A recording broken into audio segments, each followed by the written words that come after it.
Welcome,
Midwest Paranormal presents Paranormal Soup. I'm your host, Jason Bland, and we've been gone for 2 weeks. We weren't here last Sunday, but we are back tonight with our guest, Robert Kopecky. He's the author of a new book called Heaven, or How to Get to Heaven Without Really Dying. Wow, 2 weeks gone, and I'm already butchered stuff left to right. How to Get to Heaven Without Really Dying. We're going to talk about his near-death experiences, not just one, but three near-death experiences that changed his life.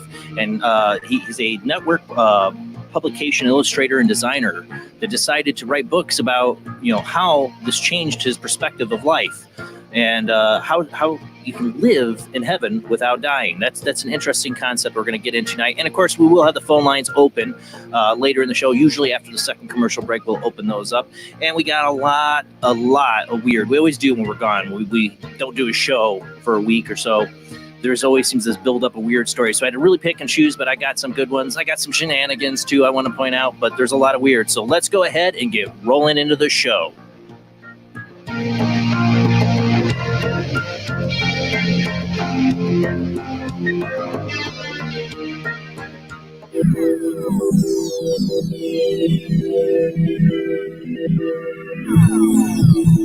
Welcome to another night of Paranormal Soup. As I said before, I'm your host, Jason Bland. We're streaming out for people listening on our Paranormal Radio network. We stream out on Facebook and YouTube where you can see us. Tonight's guest is going to be on my phone, so you won't be missing him. You won't be seeing him, but you'll hear his lovely voice. But if you want to listen, just go ahead and listen. And speaking of listening, we got our beautiful co-host with her beautiful voice here, Jamie D. How you doing tonight, Jamie? Hey, doing good. Thank you. Ready to talk about some near-death experiences? Always. I'm very interested in this topic. Yeah, me too. We've had people that touch upon this subject a lot, but really having a guest on who's not just had one, but three near-death experiences I'm excited to talk about.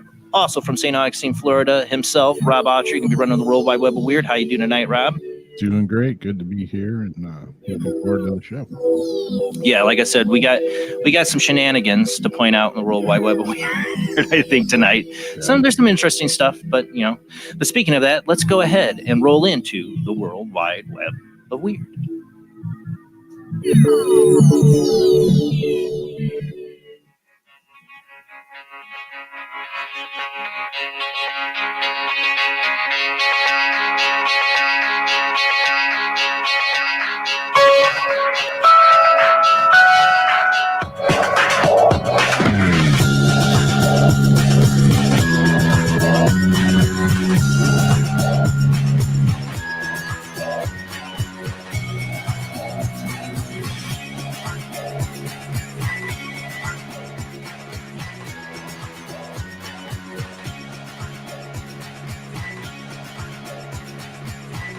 Tonight on the World Wide Web of Weird, I think we've started out every World Wide Web of Weird here for the last few weeks or more. It's been we hadn't had a show in a week about the coronavirus, and I am again because I saw this article from leozagami.com. It's LeoZagami.com. 1981 book by Dean Koontz predicts deadly bacterial weapon called Wuhan 400. Did Dean Koontz predict the coronavirus? For those listening, again, as I was saying before, we are webcast. If you're listening on our radio network, you can watch on Facebook or YouTube. Just type in Jason Bland Paranormal Soup, and you'll find it, because we always have videos and pictures to share. This we're just showing the Dean Koontz Eye of Darkness. So I'm not gonna read the whole article, but he wrote this book. Is it prophetic or not? A prophetic thriller originally published in 1981 about a deadly bacterial weapon called, from the revised edition from 1996, Wuhan 400, and named this way because it was developed as an rDNA lab outside of the city in Wuhan.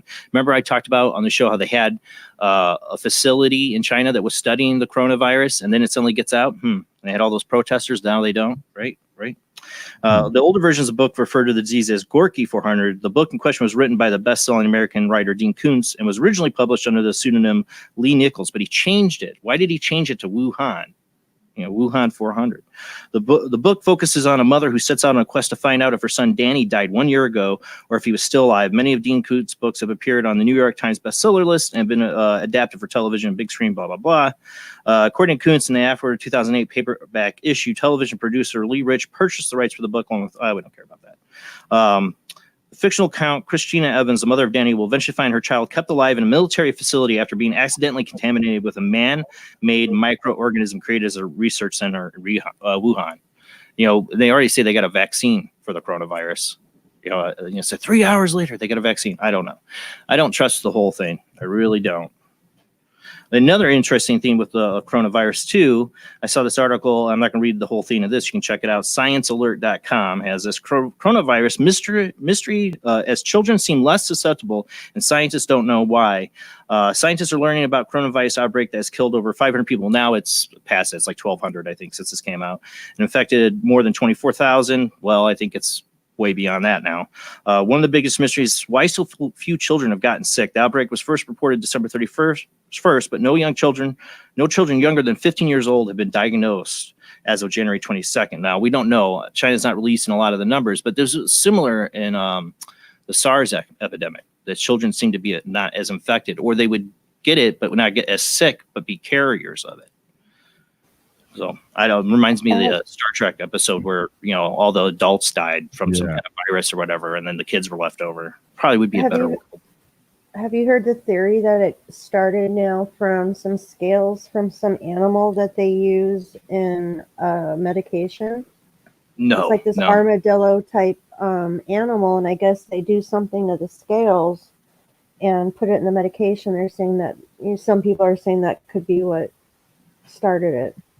Well, I've heard all kinds of stuff. I mean, China said it came from a fish market. People are saying it came from eating bats. But I mean, saying there's a facility that was being warned about 3 months prior to the whole outbreak that had being warned that they had the coronavirus and they needed to be more careful with it. And then the coronavirus gets out right when they were facing big time public protests. Now they don't. Everybody's quarantined to their homes. No more protest. Nothing to see here, people. I think it was made in a petri dish in a lab. That's what I'm saying. I'm a big fan of The Stand, and that's always kind of a mystery where it comes from, but pretty much it comes from a military facility at the beginning of the book, man-made, totally. All right, let's move on. All right, is this speaking of, they had the bird flu also. China's got the bird flu on top of the coronavirus that is going on. I just read that too. Very interesting. I don't know. This bird doesn't have the bird flu. He's got the matrix something. I don't know. Glitch in the matrix. This bird hovers motionless. Reportedly captured during a school run in Gallup, New Mexico. The confusing footage was uploaded by mom Kayleen Bowman on February 1st. The other morning, this is her, Jay was taking Lily to school, she wrote. Lily said, "Look, that bird is frozen." Jay stopped the car to see what she meant. They saw the crow frozen in the sky. It looks like it was made in the middle. It was made while it was in the middle of flapping its wings. Jay said, "You can see the beak moving. This still boggles my mind." Well, our image quality can't tell if the beak's moving, but it does look like it's frozen. Go ahead and play the video.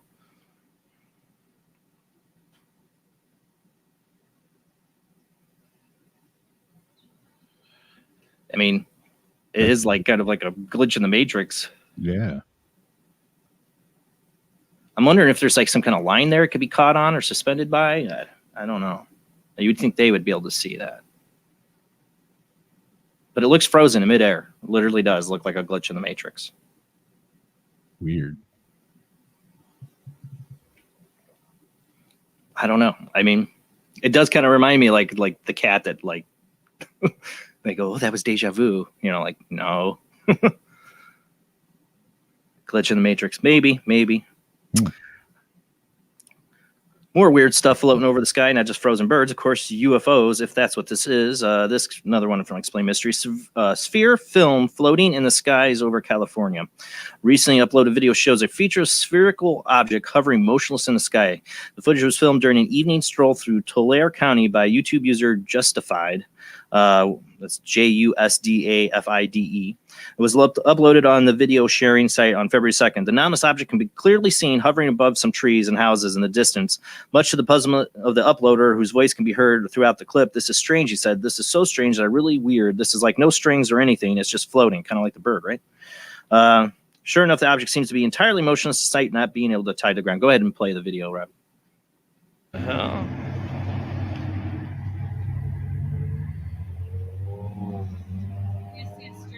No.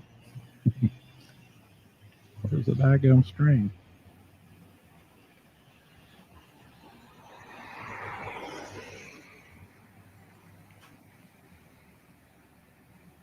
That is strange. I mean, could it be a balloon, just a balloon, like an Big ass balloon, but yeah, yeah, I mean, it could be. it's perfectly round. I mean, if there was no wind, you know, if it was really calm, That it is so strange. could be a big balloon, but yeah, it's pretty weird.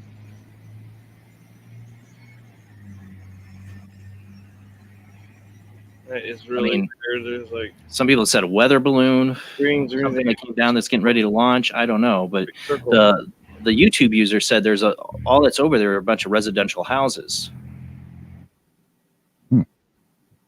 I don't know.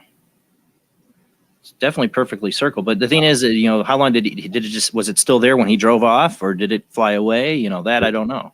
That's what I know. Was there an exit, or is it still there? You know, and if I would have saw that, I would have tried to find a way to drive under it. I go into the residential areas and try to see what it was. Yeah. Of course, you see this kind of thing. It's like, man, I got to be to work in like 10 minutes. Yeah. Maybe they Like, I'm did. gonna be late. I'm gonna be late. I'm chasing out a UFO. I would though. I Maybe- would call my work. Maybe they did go check it out, realized it was nothing, but this first footage they had was like, you know, cool. So they thought, well, Got the you views. know, I don't put know. this out. I don't know. Yeah. I mean, I've done. It could be a hot air balloon, is what I'm wondering, but it doesn't seem to That's have what that like dip at the bottom of the hot air Yeah. balloon. With the But you know, when basket. things get further back, they can look more round just from like the horizon or whatever. Right. So it could be a hot air balloon, Yeah. just way back there. Definitely weird. done weird. shows like all over the place, you know, with big, like huge, ginormous show kites and balloons and stuff like that. And Possible. it's a possible. It could be Yeah. something. Balloon. I would want to, like I said, is the exit. You know, how did it take off? All right, let's move on, because this one has been very viral. A lot of people in the Bigfoot community have been arguing over this one. I have my doubts on it, and I'll show you why. I have a slow down part of this. The reason it slows down is I'll point out why when it happens. But let me, before you play this, recently published viral video on YouTube shows a large hairy figure walking through the trees. The questionable video was reportedly filmed on Salt Fort State Park, Ohio, on January 12th by two hikers who identities have not been disclosed. My friend and I got permission to fly our drones over at Salt Fork State Park, Ohio, the caption read. While we were there, we heard many strange noises, and we believe we have found the Ohio grassman Bigfoot Sasquatch in Ohio at Salt Fork. We used a GoPro Hero 7 Black, GoPro Hero 8, and a black DJI Mavic Air and DJI Mavic Mini. Footage begins with a general tour of the woods. Like, it's the whole video. If you go, what's the YouTube channel?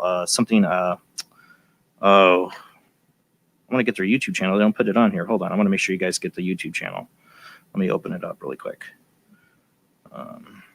Open it up. Let's see.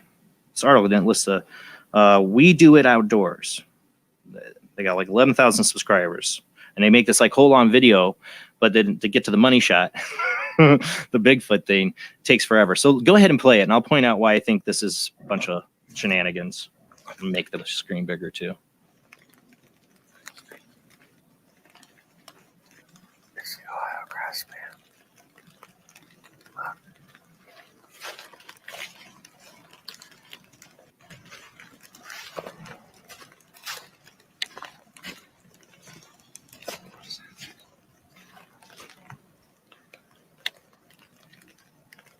All right, there's our first footage of it walking up there. The walk just looks like a guy strolling. I'm telling you, that's not very convincing either. See all the hair. You can see all the hair on his suit. A hairy suit. All right, here comes the part. All right, see right here to me is the tell, because you can see, oh, there it is. And I slow it down. His head bends forward, and you can see the separation between the mask hood thing that he's wearing for the mask part and the bodysuit. Right there. Rob's pointing it out. It's gonna, when his head bends down, you totally see it. Right there. Yeah. Like the head, the mask part's moving. There you go. You totally can see it. The mask part's moving without the bodysuit. It's a suit. It's a guy in a suit. It looks like an overgrown Ewok more than a Bigfoot. Yeah. Why do people do this? I mean, why? I'm sorry. It's fake. It's fake. To me, it's totally fake. Yeah. Like the Pattinson Gimlin film, to me, still holds up test of time. And you can see the boobs moving. I'm just to be graphic about it, but I mean, you can really see it's anatomical. For 35 millimeter film that they were using. The quality, the HD enhancement, you should see. Really should see. Yeah. That's to me, there's some proof to that. I still think that's legitimate evidence. This, no. Yeah. Why do people got to do the shenanigans? I just let's go out and really film Bigfoot. And you hear that the Bigfoot TV shows don't even really want to film Bigfoot because if they actually find Bigfoot, then they have no reason for the show or something like that. Silly. I mean, but why do the shenanigans just to get views? Really? Yeah. I mean, Yeah, it's a shame. and it's dangerous too. You shouldn't be walking out in the woods in a big hairy suit. I'm just saying. Yeah, good way to get shot. People have been shot. All right, we're gonna run out of time. Let's move on. Enough of the shenanigans, Bigfoot. All right, I don't like there was a lot of washed up sea creature crap the last 2 weeks, and I had to narrow it down because I'm not going to do more than one. Narrowed it down to this one. I figured I'd do one of them because this one is definitely weird. I got this from the mirror.co.uk. Bizarre eyeless there's people like Scarp Mardis that we've had on the show would totally probably tell me what this is. But I always say that because it always like, what is that? Oh my God. And you find out some sea creature. But this one, I'm sorry, this looks weird. Bizarre eyeless creature with dolphin-like head washes up on the beach of Mexico. Discovery took place on the beach of I can't say it, somewhere on Mexico's Pacific coast. Shocked locals discovered the creature which they believe may have come from the depths of the ocean. The odd creature, which with a dolphin-like head, sharp fanged teeth, and a long snake-like tail, has washed up on the beach. Shocked locals found the mysterious animal on the beach of the Pacific coast of Mexico, but no one's been able to identify it. Just repeats the same thing. They don't have anything else to say. According to local reports, the animal does not have eyes, prompting some to predict that it may have well come from the deeps in the Pacific Ocean with no light penetrates and our eyes are needed. Yeah, they definitely find sea creatures. There's a second photo, Rob. If you go to it, should be a photo 2 or photo B of the full picture of the creature. Yeah, that one. Yeah, see, it's got. But the other photo, you see, this thing's got some teeth, man. Yeah, it does. This thing's creepy. What is this? Like I said, some oceanographer guy is gonna be like, "Oh, it's this, blah blah blah." At first, I'm like, "Is it an aborted dolphin?" But it's pretty already big. Looks like it. I don't know. Maybe it's smaller than the perspective we're getting, but it's got teeth. Like really gruesome teeth. Go back to the other picture.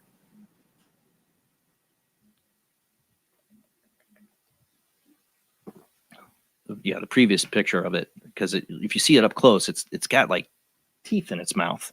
Like, look at those things, man. Yeah. Well, porpoise has pretty gnarly teeth as well. Probably more teeth than that, but these are definitely a little different. Yeah. I mean, you're out on the ocean. What's your idea of what this could be? If I saw that washed up, I would take some pictures and say, "What the hell is this?" Okay, so you have no idea either. Yeah, I don't know. I've seen some weird things, and yeah, I mean, if it's a creature, it's definitely a deep sea type thing. Right. All right. Well, let's move on. Yeah, weird. I don't know. I don't know what it is. We're running out of time. Woman visits toilet. And these are my Valentine's Day stories here. Woman visits toilet at vegan cafe, finds satanic sex cult meeting. And it was probably near Valentine's Day, right? British woman claims she was answering the call of nature at a London cafe when she stumbled upon members of a satanic sex cult eating pork pies and Scotch eggs. Anya Diskow was visiting the Bonington Cafe in Vauxhall with her brother when she made the shocking discovery, finding 20 people dressed in black robes and carrying ceremonial daggers. She took to Twitter to share the twisted tale, learning that the group were likely members of a secret organization founded by an English occultist once dubbed the wickedest man in the world, Aleister Crowley. Discal said she was enjoying her meal at the vegan eatery when her brother returned from the toilet and urged her to make a trip to herself. She said she came back with an odd look on his face. She followed his lead, expecting to find some really bad art about veganism. But Jacrol actually found when she followed the signposts to the building next door was much more bizarre. I stepped through a signpost door that takes me into the terrace building next door, she wrote. The toilet is apparently on the third floor. It feels like I'm walking upstairs of a private home.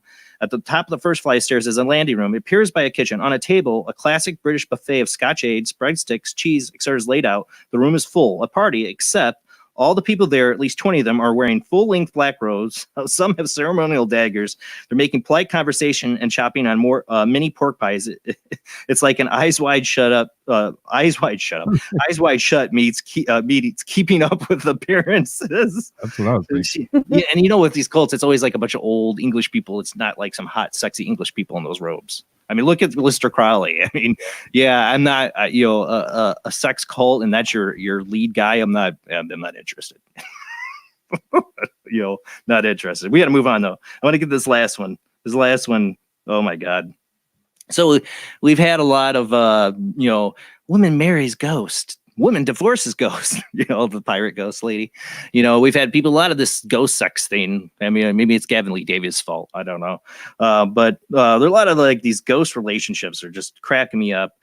This one's this is a Valentine's Day story from Daily Star. Man to have threesome with two ghosts for kinky Valentine's Day paranormal sex.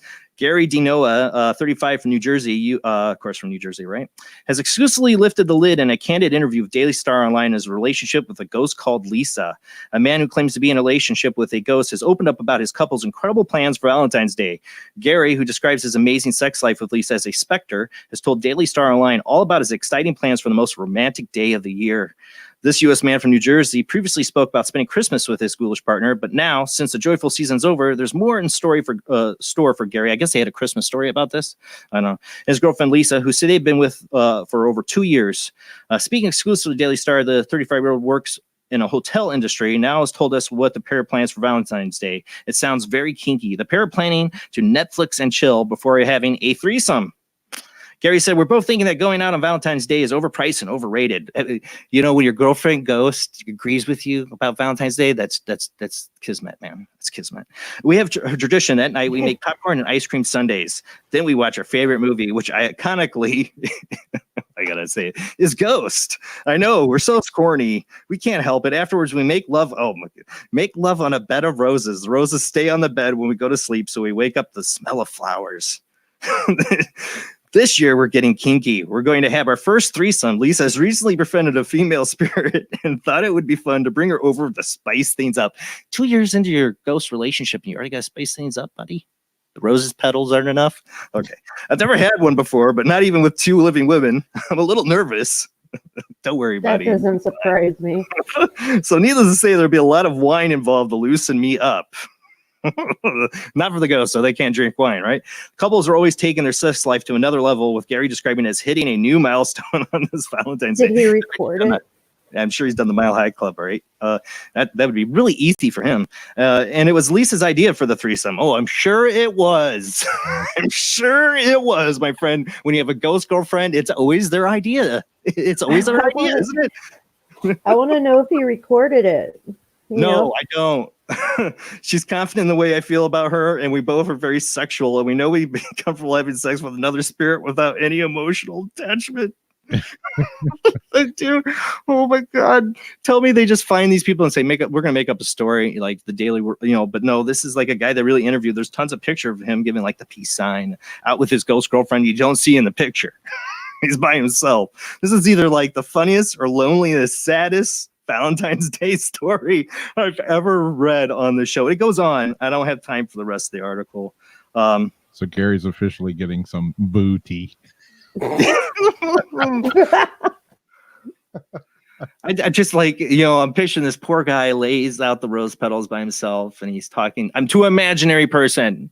I mean, there's ghosts. I mean, maybe really is having a relationship with a ghost. I should not be a jerk, about it. Do you think maybe he is? Do you think he even really puts out the rose petals, or do you think he just says that? I mean, that's a lot No, I of really work. think he does, Jamie. Oh, I yeah, really think You really does. think he sleeps on a bed of petals? Look at his picture. Yes, he does. Yes, he does. Yeah. We're out of time, dang it. All right. Well, that's it for the World Wide Web of Weird. We got to go to commercial break here. But when we come back, we'll have our guest, Robert Kopecky, author of How to Get to Heaven Without Really Dying. Yeah, I don't want to die, but I'd love to experience heaven, right? I've never had a near-death experience. If you have had a near-death experience, please call into the show tonight when we open up the phone lines and tell us about it. But we'll be right back after this short commercial break.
Join us every Wednesday night at midnight Eastern Standard Time for Weird Wednesday, the live stream, with your hosts Jamie, the Living Dead Girl, and Rob, the Phantom, where we'll talk about all things paranormal, including zodiac, astrology, tarot card and oracle card readings, live ghost boxing and spirit communication, where we'll do voices from beyond the cold case files. So we hope you join us live on Facebook and YouTube every Wednesday night at midnight Eastern Standard Time. We hope to see you there. Bye-bye.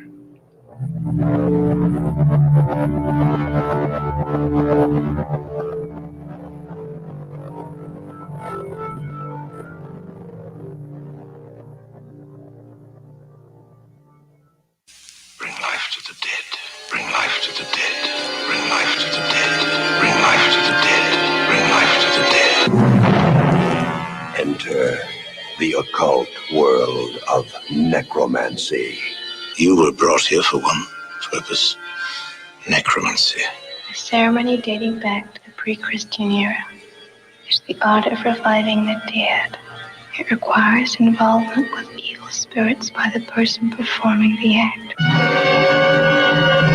The devil god brings life to the dead. No, please. No, please. And death to the living.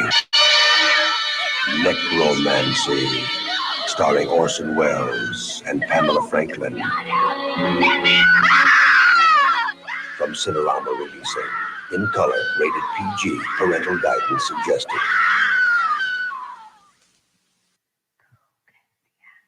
The international chart-topping, haunted horror of Haverfordwest has been described as terrifyingly real, a must-read, shocking and chilling brilliance, genuinely worrying, utterly frightening. Don't read before bed. Described as one of the spookiest writers out there, best-selling author G.L. Davies presents Haunted, Horror of Haverfordwest, the true paranormal account that is shocking the world. Dare you enter? Dare you read? Haunted, Horror of Haverfordwest is available on Amazon, Barnes & Noble, Kindle, and wherever books are sold. Pray you never have to live there. He is conducting an experiment into the combined effects of sensory deprivation and hallucinatory drugs. The subject of the experiment is himself, and the experiment is out of control. Ken Russell's Altered States, a film that must not be missed, is in the West End now. Altered States, Certificate X.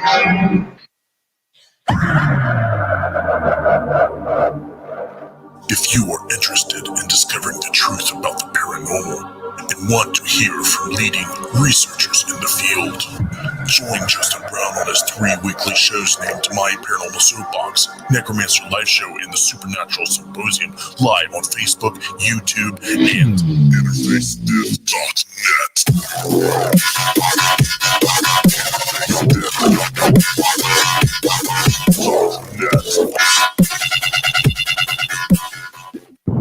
Are you intrigued by Paranormal Talk Radio? You'll love the new Paranormal Radio app from Talkstream Live. You'll find a great selection of talk shows covering UFOs, ghosts, strange phenomena, and much more. Download the Paranormal Radio app now and start listening to the very best in paranormal talk entertainment, including the network you're listening to right now, the Paranormal Radio app, free in Google Play and the iOS App Store. Switch to DCS ranging. 240, nominal to profile. We're in the pipe. 555.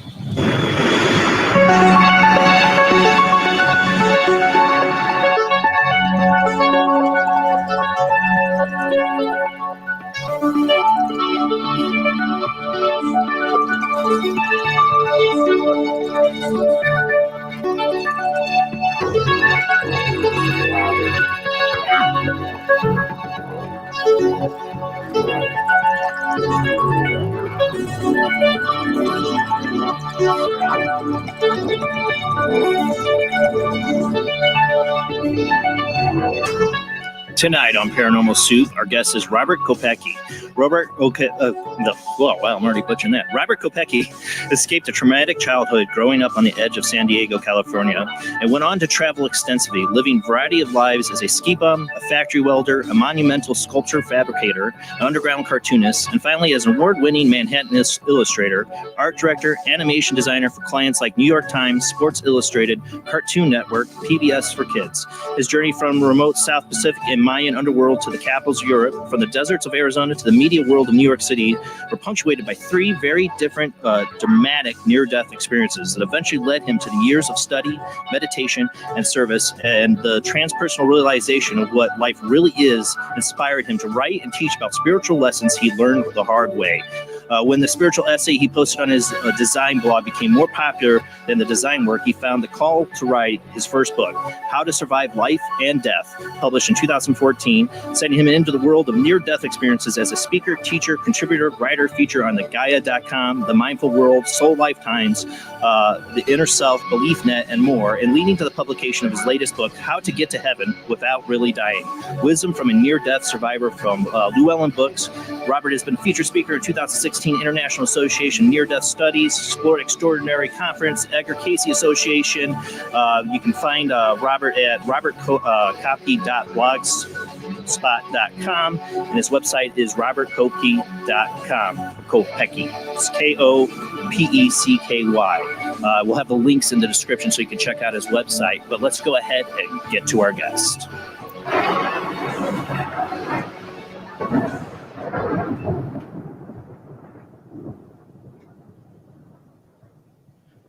Are you there with me, Robert? I'm here, Jason. How you doing? Doing good. Welcome to the show. Thanks very much for having me. Now, I gave a little bit of description of you, and I've been, which the main thing that fronts out is that you've had 3 near-death experiences. I don't know if you want to start with that, because that's just having one is incredible enough, but 3 is kind of mind blowing. Yeah, I've had a moderately paranormal life other than that, but that is what I am known for and what I've been writing about here for a little while. It is unusual, and I don't recommend it to anybody. Right. It's the thing about near-death experiences. It's kind of a funny phenomenon, is that people will kind of feel like they wish they'd had one, or, they feel less than because they haven't had a near-death experience, that kind of thing. I don't know. Haven't watched Flatliners, and I think they might rethink that. I don't know. I'm glad I haven't. Yeah, well, that aspect of it for certain, but an awful lot of near-death experiences that you hear about are pretty transcendent and illuminative, and mine were not unusual in that respect, but mine are not of a religious nature at all. Many people's were of a religious nature. And so I'd like to talk about that. The fact that I had 3 different ones kind of brought me to a different place, I think, than a lot of experiencers, because each of my near-death experiences was completely different than the other one. So it became obvious to me that I wasn't being, delivered to this particular next place, so to speak, but to something that that was sort of custom made, or based on the karma that I brought to it from the time that I had the first, second, and third experiences in my life. So some people who've only had one have a pretty definitive idea of what it means to have a near-death experience. I'm very unsure about exactly what it means, because all 3 of mine were very different. Well, with them all being different, I mean, the scientists, the skeptics out there say, oh, it's just the chemical reaction of the body shutting down and the brain hallucinating, basically. They would argue you having 3 different experiences just proves that your brain's just talking to you. What made them real to you? Well, I mean, the experience of them makes them real, and the fact that what you hear from most near-death experiences is that experiencers have memories of the experiences as being more vivid and more acute than dreams or even normal life a lot of the time. So when you're in it, when one is in it, I don't have any doubts about my having entered into another dimensional reality. I don't have any problem with that. I would suggest to skeptics that, we're on a planet in outer space, first of all, in an infinite vacuum of, right.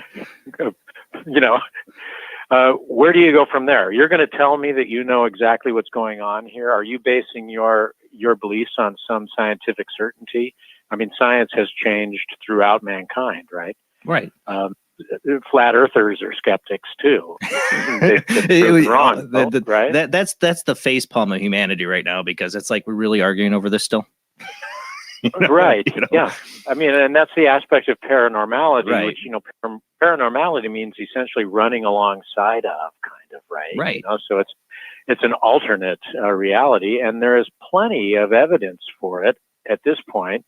In fact, maybe even more than what's considered normal or standard belief systems, because people hold us to a much higher degree of scrutiny than an awful lot of what's taken for granted as being scientific fact. Well, I think more scientists are definitely open to the idea than they were in the past. I mean, quantum physics is definitely leading us to believe in multiple dimensions and realities. So I definitely think there's more scientists that are open to it. Personally, for me, I've never had a near-death experience, but I've seen enough stuff with my own physical eyes to believe there's got to be something on the other side. There's got to be something to it. Right. I've known people who've had near-death experiences. One of my first girlfriends, she had a childhood near-death experience where she floated above her body and saw her grandmother had passed away during the whole experience. Right. It was, it affected her and changed her from a young age. I mean, imagine being 5 and having it happen. I want to, before we get into how it affected you, because that kind of gets into what you wrote your book. I would like to get into the actual experiences. Would you like to, kind of tell us about the first near-death experience? Sure. Yeah. In fact, my first near-death experience was an out-of-body experience too. And what happened was that I was driving home from dropping my wife off at the airport, going through an unfamiliar neighborhood at dusk. So it was just starting to get dark. And I was on a street that I thought went straight. I'd never been on it before, but every other street that went this direction went straight. So Right. I wasn't paying real close attention. And to tell you how long ago this was, I had a malfunction with my cassette player in my car. You hear the audience going, "Boomer!" No.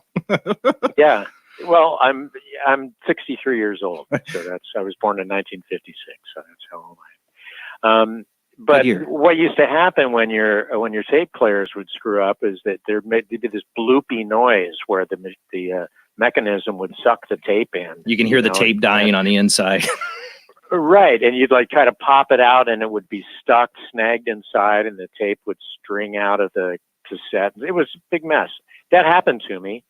And right when that happened, I apparently glanced off an oddly parked car on this unfamiliar street and went straight into a telephone pole going about 30 miles an hour or so. Ouch. And I broke the steering wheel with my face, unfortunately, and the windshield with my head, even though I had a seatbelt on, a shoulder harness on. And in the very next instant, I found myself at the top of this light pole that I had hit. Like and floating I'm above the looking car? Down.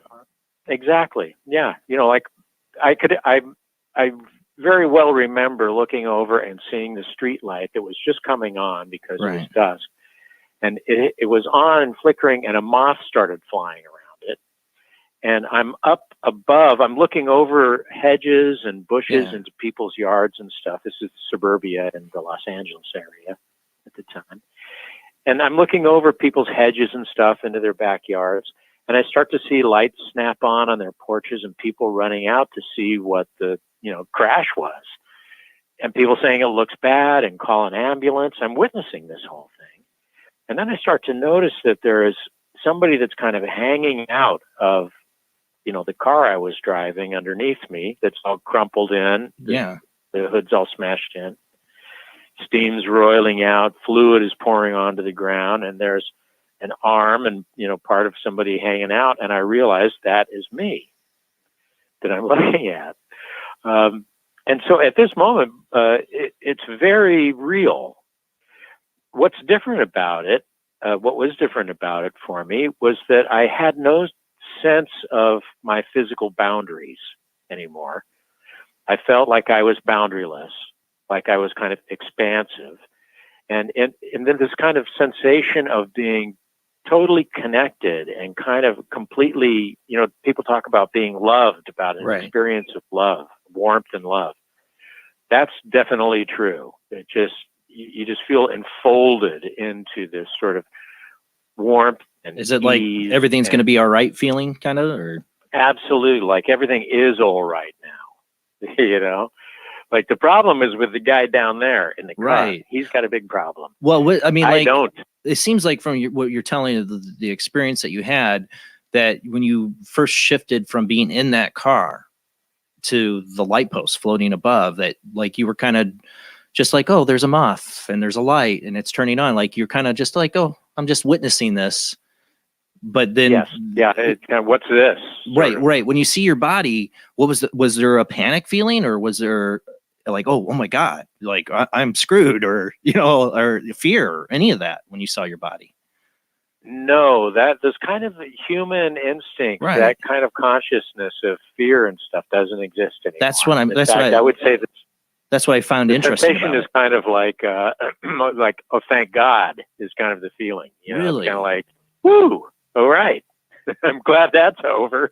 Well, that's to me, that's one of the most interesting. When I read this part in the book, when you talk about that, I found that to be the most interesting part of it, was that you're not like panicking, like, oh my God, there's my body. Somehow I got to get back in it. Or no, you're like, oh, this is cool.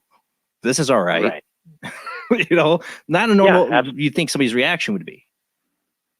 No, it's kind of like walking into another really nice room, sort of, or belonging at the top of the telephone pole looking down. That was the feeling that I had, was this kind of transcendent unification with everything, and a sense of being part of sort of a larger mind, like not really being subject to serial thoughts one after another, fearfully based, just sort of open and easy. And I'm looking down and I'm thinking, that must be me. That is me. That's my car. That's me. Here are these people. Maybe I can, and I tried to talk to people. I tried to like sort of hover. Now, I didn't have a sense of myself being in human form. That's what I was going to ask. Right, at being a body at all. But I'm telling you as though I saw this through eyes, right? That's how I remember it, was looking at it. But you don't see your hands. You don't see a body when you're doing this. No. No, I didn't. And didn't feel it at all because my body was down there and I was up here. And again, not freaking you out. But I was trying to. It wasn't freaking me out. No, not at all. I was kind of levitating downwards. I was kind of like hovering downwards and trying to talk to people to let them know that I was there, but nobody noticed. I suppose that I was what you might call a ghost at that moment. Nobody knew that I was there. It didn't work to contact them at all. And I had a sense of not being alone, as though there were somebody up behind me to my left, kind of. And then eventually, after I watched them starting to load my body into an ambulance, I got this sort of prompting to move on, that it was time to go. And then it gets a little bit hazy because the last thing that I remember before the second part of that experience was sort of moving through a cloud bank, kind of, is what it seemed like. Really? And then I found myself, not real sequentially. I mean, it's not like I was flying through and then came to an opening, but I found myself in a very pastoral place, like a beautiful park or beautiful natural setting. There's lots of greenery around. But not somewhere you remember could place an actual place to? No, no. But like an iconic, beautiful, natural setting, is what it seemed, heavenly in that sense. And I was not alone there either. In fact, I was sort of across from a personage whose features I don't really remember. And something about my near-death experiences is that I don't elaborate beyond what my actual memory was. Right. I've had more things come to me, especially sitting in meditation and stuff, that have kind of filled it out for me. But I also know that memory is highly unreliable. Right. So when I tell my near-death experiences, I just try to tell exactly what happened. And the way that I remember it, I don't recall this personage having a distinct appearance or character other than just being extremely kind and knowledgeable and having this kind of serious conversation with them, like an interview about important things. The exact details of which I don't remember, but it going on for some time, and it's sort of like, I think, personages in the background at different times. But basically, that's what it was. It was like this kind of like sitting at a cafe table with an old friend, talking about stuff that needed to be sorted out. Like you knew this person, like you just, in a way, not that you can't remember their face, but like in an inner sense that you recognized them. Completely comfortable with them, like I knew everything. Kind of like I was a part of everything. It's this sense of being home, this sense of being completely loved and enfolded in love and accepted. And that's what was it. You say person could you distinct female or male or? No, not really. That's the first time I've ever been asked that, interestingly. I don't really recall that there was any particular gender. I kind of think of it as having been male, but that may just be my human bias, coming up. Because that's the thing that becomes clear when you have this, that I call it the gift of perspective, of actually being out of your body. It's kind of hard to put the genie back in the bottle after that. I see myself now as a diaphanous, lighter than air, effervescent energy being who's occupying this physical structure of being a human being. And so I'm subject to all the things that human beings are. If you tell me who the authority was in my near-death experience memory, I'm likely to say it's a man, because that's kind of typical for male humans to say that. Right. You know what I mean?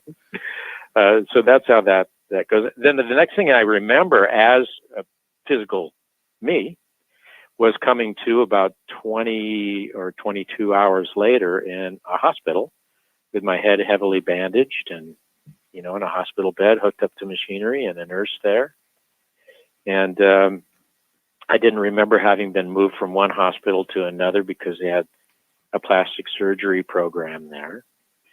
And they released me kind of suddenly because I didn't have health care. I didn't have insurance. So I think that by the next day, they had taken me down to the loading dock and put me in a yellow cab. We'll send you the bill. Yeah. Oh God. I never got a bill for it, but I got driven back home, and my wife came back from where she was, and I tried to tell her about the experience that I'd had, but my experiences at that time trying to tell people about it were not great. People just kind of rolled their eyes or you had head shook trauma. their head. Yeah. Right. Which I did. I did have head trauma. Now, the skeptic's concept of this being the effect of chemicals cascading and the shutdown of the brain and stuff is fine. And I think that there's some aspect of that's correct. But I also believe that, that if we're energy beings, then we're really talking about a completely different context than they're talking about. Right. Where the brain is not the sole creator of consciousness, but is more of a transmitter, receiver, container. projector. Right. And that consciousness is fundamental, and that what I experienced is being released from the constraints of the physical body and opened up into fundamental consciousness, or what I call divine consciousness in my books. One thing I wanted to get back to the accident too, sorry, is the when the impact happened, do you remember pain? Like, or were you taken out of that where you didn't feel it when the hit happened, or the Didn't impact? feel it at all. Yeah. Didn't feel it until much later, until I woke up the day later. Because you hear about this, you hear a lot of people near-death experiences sometimes see themselves, the accident happening, but they're outside themselves, like something took them out of their body before it happened. And one of my favorite shows was now I'm forgetting it, is Dead Like Me. And in that, there was reapers would take people's bodies, take them out of their body or take their soul out right before the accident, so they wouldn't feel the pain or whatever, be stuck inside their body. So when I hear these stories like yours, where you popped out, it makes you wonder if there's some, they're taking people out right before the horrible pain or accident. It'd be a comforting thought. Right. Yeah. Well, I presume that we'll probably get into more of this as we go through the experiences, because there are all different kinds of near-death experiences. Right. And some of them have very elaborate and very specific things that go on with very specific personages and the like. And others, kind of more like mine, are just this kind of ethereal matrix-like experience. It's an extra-dimensional experience where I didn't really have angelic beings or reapers or demons or any of those kinds of specifics show up to me. The thing that did happen that I needed to do for myself was I had to go back to that neighborhood and walk around and look and see if the stuff that I saw from up high was the same on the ground. The things I saw behind the hedges and stuff that I could have only seen from the top of the telephone pole, and they were. So for me, I confirmed physically, that I had been up at the top of the telephone pole. Now that has to be pretty life-changing perspective right there. I mean, that you proved to yourself by going there and seeing it that I was actually outside my body. Right. Yeah, and that's what I mean when I say it's hard to get the genie back in the bottle. Right. That's kind of a literal metaphor in a way, because we have the ability to objectively witness our lives as human beings, then with this kind of neutrality, and to lovingly detach from the material demands of the world. That I call the gift of perspective. And it does change your life. I would think so. Now, that was the first. That was the first one. Yeah, that was the first one. And we'll get into this more later, but do you think all three of these are planned? Are these things planned out? Do you believe in predestination? Well, I guess I do. Yeah, because I do think that something that I witnessed in each of these was the kind of a whole different relationship with time. You know, time was not biological; it was non-sequential. It just was. There was an eternal moment, so to speak. Really? You know. Well, you know, Yeah, you talk about. I mean, some people have the experiences where they're only out for a few minutes. They're dead for a few minutes, but then they have like a long experience that's way longer than that. You know, if you want to talk about time differentials and your death experience is really interesting. I mean, people, even when you dream, sometimes you have a dream and it felt like it was this whole ongoing, like you live a whole nother life in a dream, wake up, you only been asleep, for a couple hours. So yeah, that is really interesting. Now, and the near-death experiences are slightly dreamlike in a way, in that they're so different from this life, but they're not dreamlike. None of them were dreamlike for me in that they didn't have that sense of sort of crazy randomness, or confusion. Or like pure kind of imagery. Archetypal imagery kind of stuff, or things that have to do with something that you were doing at work earlier, or that kind of. It just was. They didn't relate to regular life the same way, or the same random. Well, one of the things you said is the mind wasn't chattering on like it normally does. Right. You felt your thoughts were different. I thought that was really interesting. And that has to do really with this whole different way of experiencing everything, where time does not have sequence anymore, and so being out of one's body it allows you to look at a lot of things at one time, kind of, in a way. It's like instant knowledge in a way, or a lot of it is difficult to describe because it really is just what it is, and you can only come back to this form and have these words to describe it. Right. Well, that's I've said this on the show before about when it comes to near-death experiences or people who have even in your dreams, when you're having dreams that show you. I've had dreams that are, I don't know if they were out-of-body experiences, whatever, but is that when you come back to this physical form, your brain can only translate the 3D material stuff. It can't translate the stuff that's outside of its perception, I guess. Exactly. Yeah, we have a perception problem, or a misperception problem, kind of. And that's another gift of perspective, of this being knocked out of your body, is that you can see that we're all subject to the limits of our human perception, our experience, that human form allows us, and that there's this greater consciousness that is filtering through the package of karmic information that each of us is, so to speak, and that then when we're involving ourselves in this life, we're constructing with it in this kind of, you hear people talking about manifestation and stuff like that.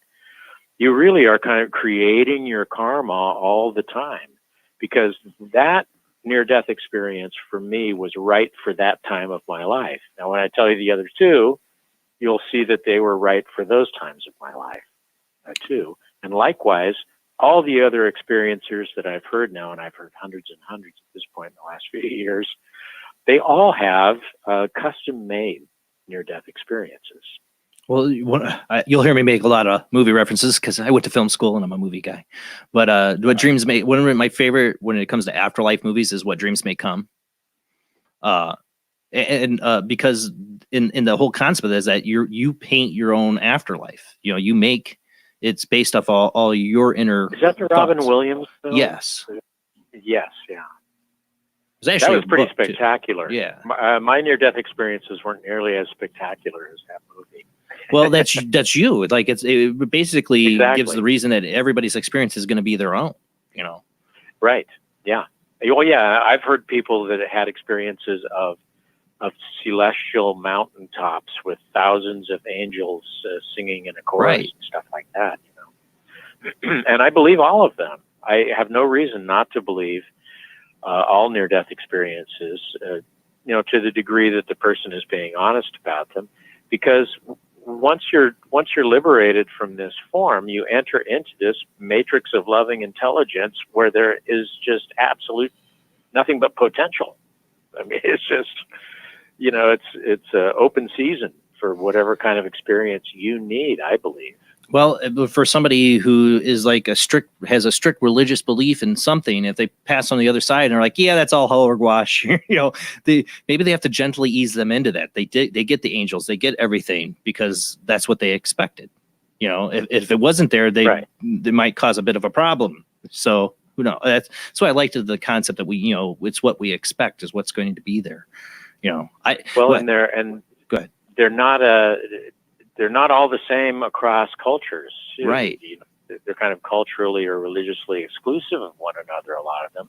Hindus have different kinds of near-death experiences than Buddhists have, than Christians have, than people like me, who I was grown up without any particular religion to speak of. And so, you know, mine was of a secular nature. And that's, I think that's telling you that we have some kind of pattern recognition that's being applied to these experiences, to the reporting of these experiences. That's what I think too. There's something on the other side that's like, this is what we have to do to gently ease them into this transition.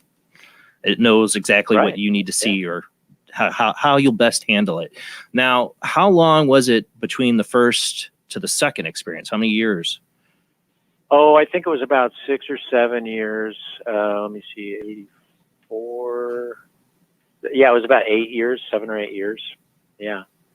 The second one was a very different kind of a thing. And actually, it's funny because with the first one, with none of them, I didn't think that they changed my life at all at the time, right?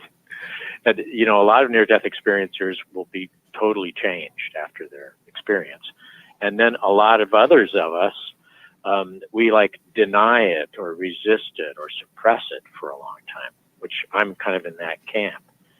But one thing that did happen is that I got my wife to quit her job, and we both quit our jobs, and we started traveling around the world.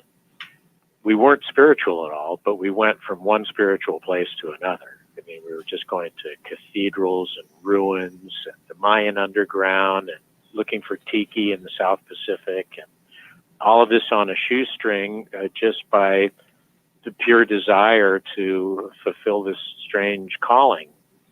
So you had interest in the spiritual, but you weren't latching on to any one spiritual concept.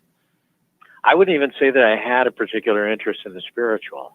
Yeah. I did not consider myself a spiritual person. I wasn't reading spiritual books or anything like that.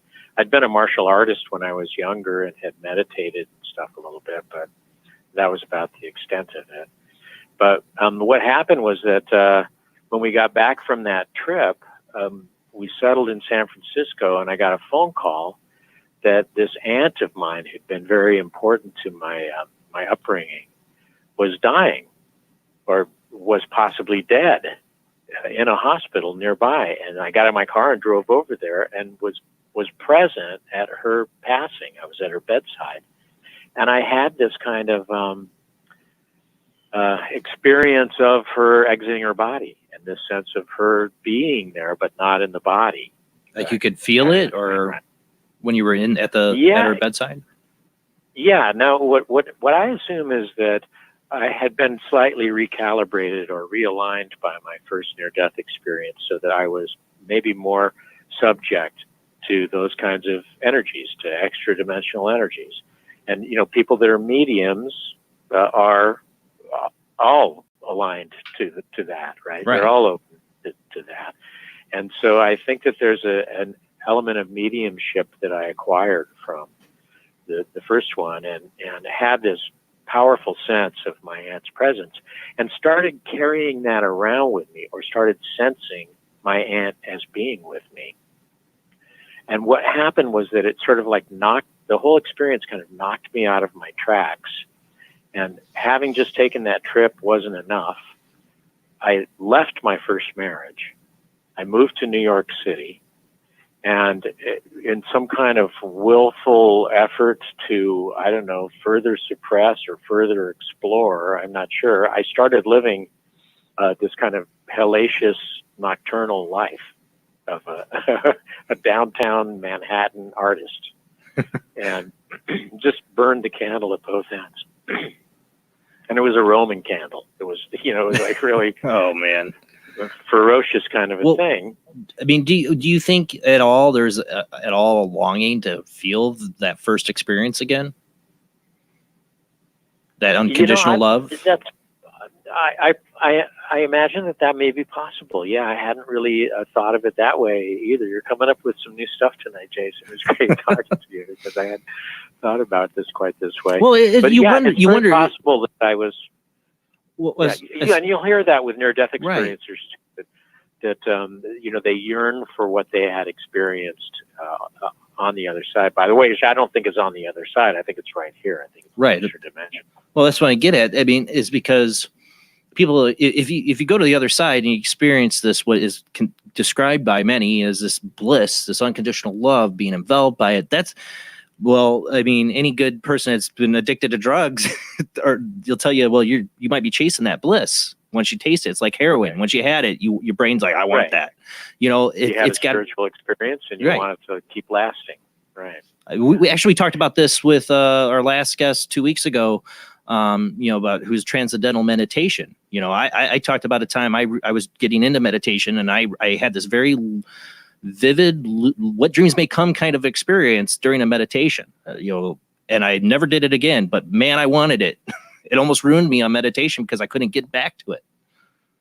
Right. Well, I didn't have these experiences really crystallize within me until I'd meditated for, 1,500 hours or something. And then I started to spontaneously in meditation have experiences similar to the near-death experiences.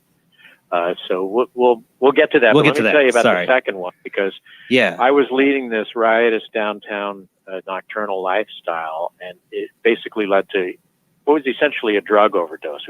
You could call it a lifestyle overdose at that point, because I really I was at a wild party and started to feel like I was about to die, and I kind of crawled home, which was only a couple blocks away, and I collapsed on the floor of my Midtown Manhattan apartment. And my girlfriend at the time was with me, and she disappeared. Everything in the room was just filled in with this brilliant white cloud. I couldn't feel anything.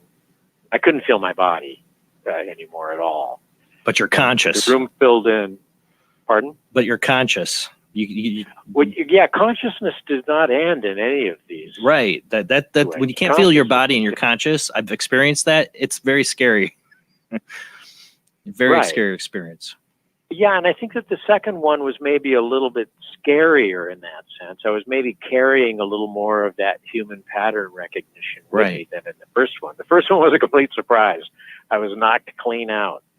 But in the second one, I was still occupying this space, but the room filled in with a brilliant white cloud, and my girlfriend's shouting and crying and stuff disappeared.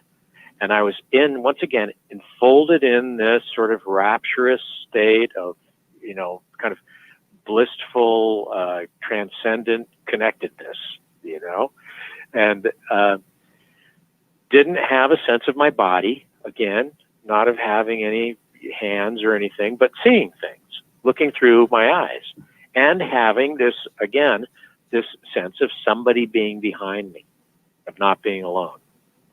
And this personage or spirit or guardian angel, whatever you want to call it, that's what I can call it that now, because I think of her that way, and she has gender to me now, told me to look this way, look over here. And I turned in this non-room in the midst of this cloud and looked into nothingness, just brilliant whiteness, and a screen kind of opened up, like a big box, like a widescreen, super high technology. Spiritual technology is of a very high order. So it's like flat screen before there was flat screen. It's beyond flat screen because it's like a box of time. So I was actually able to sort of reach into it. I could have almost climbed into it and taken part in a way. Right. That was the sensation that I had. But it played these scenes from my life that were not the greatest hits. You know, this wasn't like winning the big award or, you know, kissing the beautiful girl or anything. They were these weirdly sort of seminal, sort of pivotal moments when something had happened that I had not been really present for.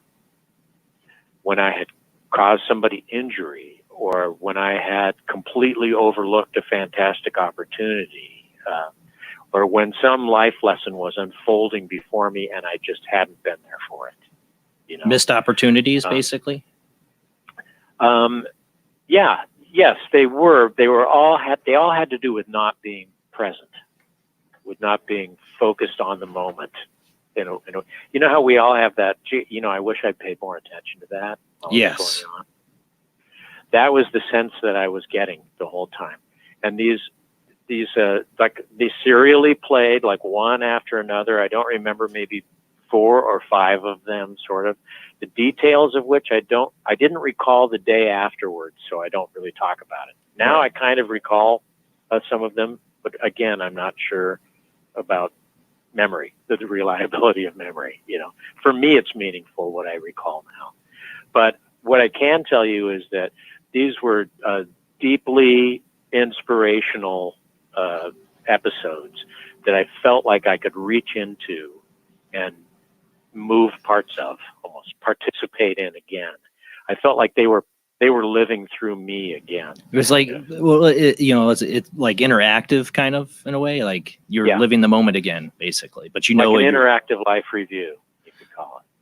When I read this part in your book, when you talk about your second experience and seeing the TV and them kind of covering the things you weren't present, it reminds me, again, I'm going to make another movie reference to this, another favorite movie. I like a lot of movies that have to do with like afterlife. I always have. I don't know why. Maybe my just complete interest in it. But one of my favorites is Defending Your Life. I don't know if you've ever seen that. I always forget the actor's name in it. But yeah, I love it. I love it where Albert Brooks. Albert Brooks. Thank you. Yes. Rip Torn is his lawyer. Yes. who takes him to the cafeteria for angels and has a plate of angel food, and it's like horse crap. Yes. What angels eat. You know, I didn't quite understand. What does that mean? They're so humble that that's what they eat. They can experience more or something like that. Right. I love when he talks about it tastes great to them, or it doesn't matter to them, or talks about how much percentage of their brain they use compared to humans or whatever. But in that they have the whole thing's Defending Your Life, and they have like this whole movie thing. They have to like watch, like he watches like the worst things he's done in his life, you know, and has to defend it. Like that, I hope is not how the afterlife is. But when I'm reading your book, it feels like it. Yeah, well, these were not the worst instances in my life, you know, and they weren't the best. In that scale, using that scale to frame it within. It was framed in a different way. It was framed more in the sense of like the karmic nature of these instances, of these moments, right? Right. That something could have been happening. There was a great potential there for something to have been realized that was missed. Well, at that time of your life, you said, you know, you're doing drugs and, you know, having, you know, drug use, and that definitely is a way to escape life. You know, definitely aren't present when you're using drugs. So, I mean, that's probably what you needed at that time, right? I was leading a horrible life, and so that near death was pretty custom made to where I was eternally at that point, you know, because we always live in this moment. Right. That's the thing that I call this the gift of presence, is that we always live in this moment, right? This moment is no different for me from when I was a kid to right now at age 63 talking to you. I've got a lot more experience under my belt and stuff, but I'm still right here, right now, talking with you, right? Right. And that's what these moments were like for me. I was right back there, right in that moment. And so you get this ability to witness the profound potential of every eternal moment with much more awareness. Well, you also realize every moment's saved. If they were able to recall all this stuff, it's all there. It's something's recording it. Yes, the spiritual technology is such that it really does host all of this information. And you also realize the power of your conscious or unconscious participation in the moment, right? Right. You're either consciously engaging in this moment and producing, creating karma, so to speak, of a good nature or of a bad nature, with quotation marks around them, in this present box of time. Now, you'd asked earlier, do you think that this is something that's been figured out ahead of time? Right. Is this according to a plan or a schedule or something? And I don't know. I assume it probably is something that's been, maybe that's what I was hashing out in my first near-death experience. Because, Right, we'll meet this again. is going to happen to you again. And you're going to need more adjustment. Right. But what you can walk away with from this, the takeaway is that you can affect the creation of any reality that you're in. If you're here, if you're aware in this moment, this is when you can make things happen. So you got to be as open-heartedly present and engaged with as much conscious awareness as you can be, right? Because all of this stuff is happening. Synchronicities, wonders, miracles, the potential for love, the creation of your karma is alive in every instant. So you got to be here for it. Right? Well, reading your book right now is actually, it pretty hits home for me, because it's something I've been dealing with a lot lately, is realizing how much, if I'm present when I'm around with my children, because I'll find myself going back and thinking about time we were doing something together and I wasn't mentally present. And then I have like this huge regret about it, Right. because, that's gone. That moment I was off worrying about this and worrying about that. And I was not spending real good quality time with my children. It's something I've been dealing with a lot lately, thinking about really hard. So it's kind of serendipitous that I had you on the show tonight and I started reading your book last week. Because it brings me right back to something I've been dealing with, trying to make myself be more present, not be, I'm a worry wart. I find my mind drifting off to a lot of worrisome things when I should be focused, spending time with my children. Right. Yeah. No, you want to reel back the serial thinking that produces the cascade of worries, right? And actually be present with your kid. Because they grow up so fast.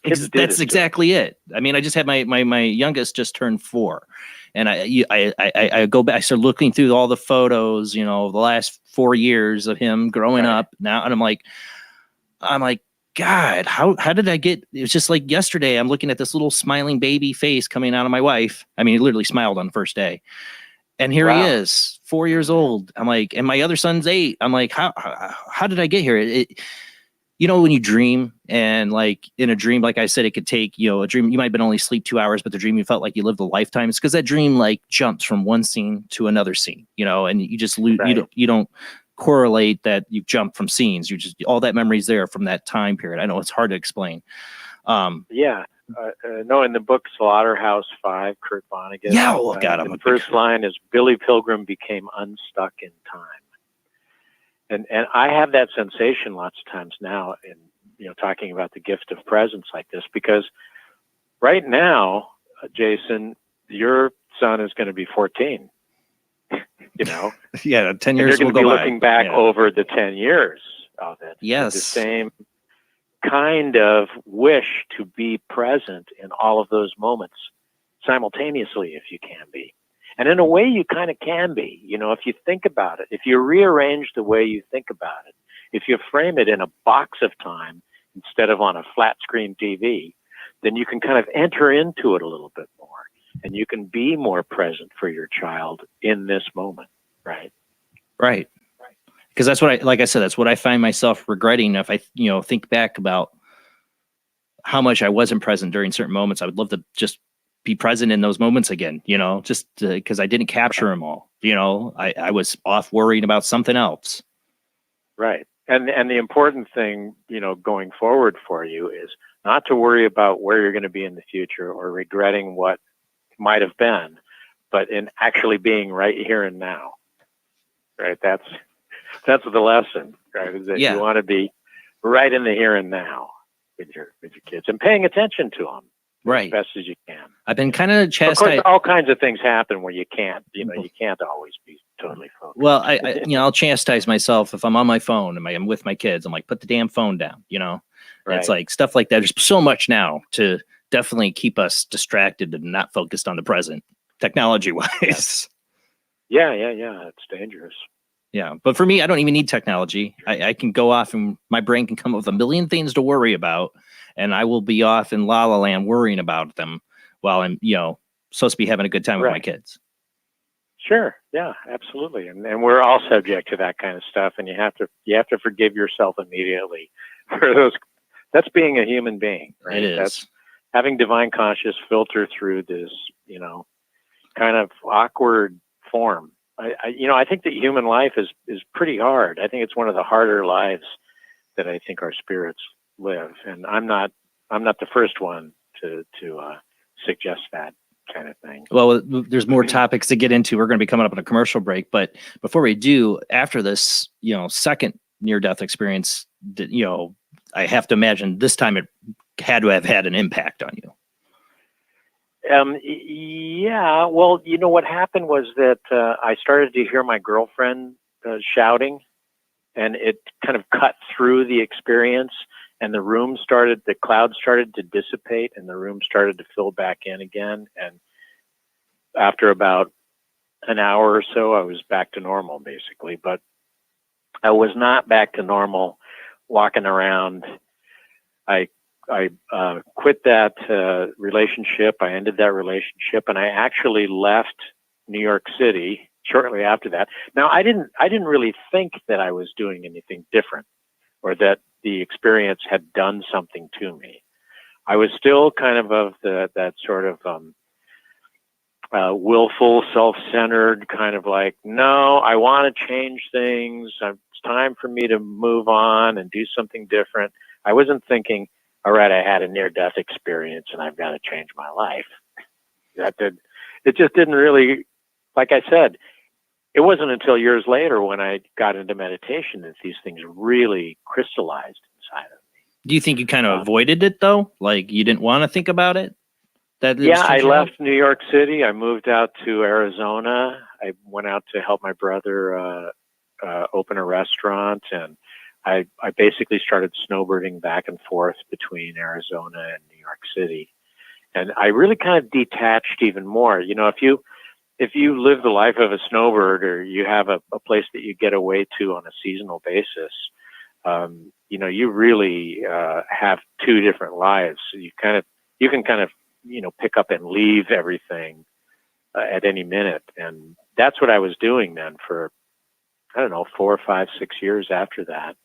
I was isolating more, an awful lot, because I would just travel. I'd just head back to New York and I'd occupy the apartment that I had there for a while, and then I'd head back out to Arizona, and I had a little house out there.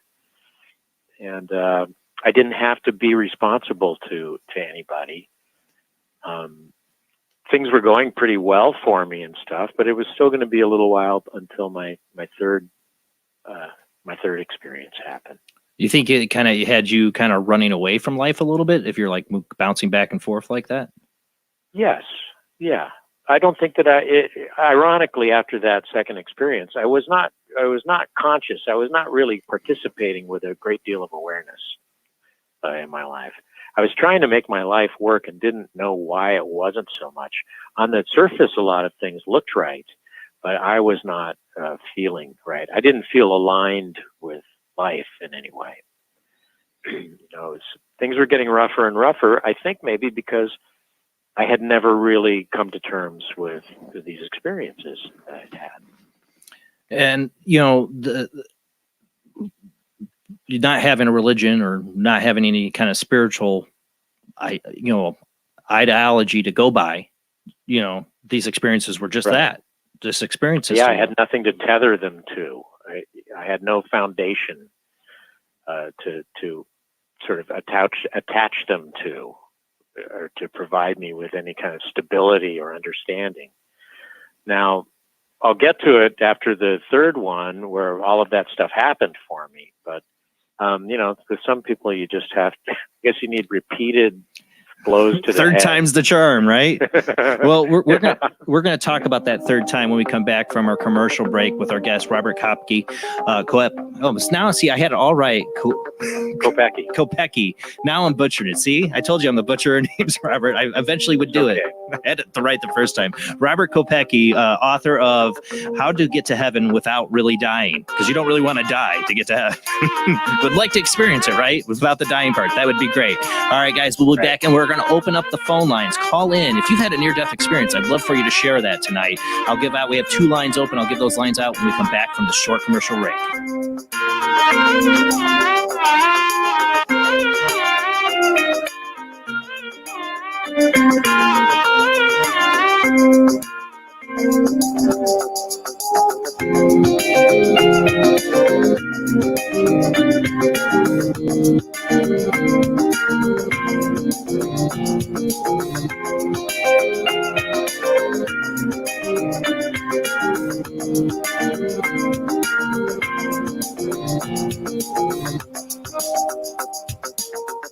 When Alex Gardner is asleep, he has an extraordinary gift. The government wants it, the scientists want it, but to keep it may cost him his life. It might be better if Alex didn't sleep at all, but he cannot resist entering the dreamscape. Can you? See Dreamscape in the West End and all over London now. Certificate 15. It takes an extraordinary adventurer to enter the dreamscape. Do you wish for more paranormal and spiritual content? The Paranormal Chronicles magazine is a free digital magazine crammed with the very best in paranormal and spiritual articles and features. No sign-up, no subscription, just free reading and knowledge for you. Read today at www.paranormalchronicles.com/magazine. This is an APAC studio presentation. Hi, I'm Barry, owner-operator of Barry's Barometer Barn. Lately, I bet you've been lying awake at night asking yourself, how many barometers do I really need? Well, at Barry's Barometer Barn, we think you need more than one. Otherwise, we're going to go out of business. Remember, at Barry's Barometer Barn, we don't know the meaning of high-pressure sales.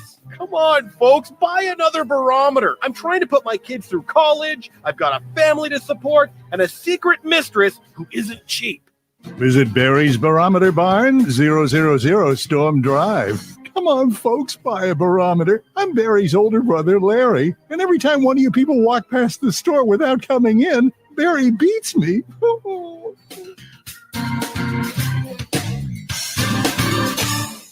This has been a presentation from Tim Morgan's APAC Studio. For more almost professional amateur comic studio content, visit the APAC YouTube channel. Search APAC 2002. That's APAC 2002 on YouTube.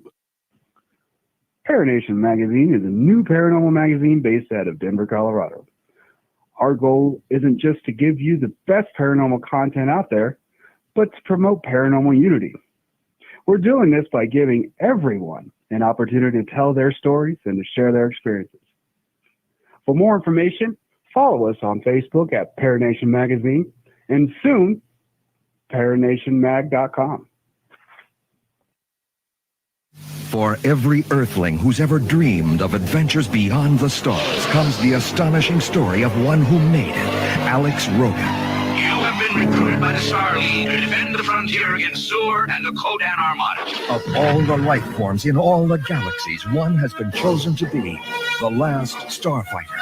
The Last Starfighter, with the film of the #1 hit Do They Know It's Christmas, the official Band-Aid story.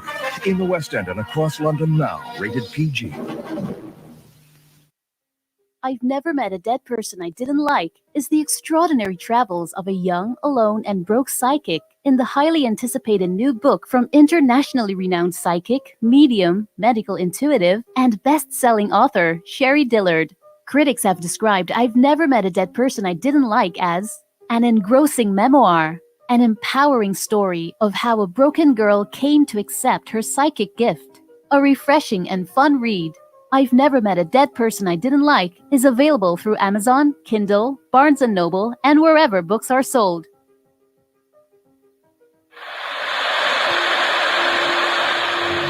Join us every Wednesday night at midnight Eastern Standard Time for Weird Wednesday, the live stream, with your hosts Jamie, the Living Dead Girl, and Rob, the Phantom, where we'll talk about all things paranormal, including zodiac, astrology, tarot card and oracle card readings, live ghost boxing and spirit communication, where we'll do voices from beyond the cold case files. So we hope you join us live on Facebook and YouTube every Wednesday night at midnight Eastern Standard Time. We hope to see you there. Bye-bye.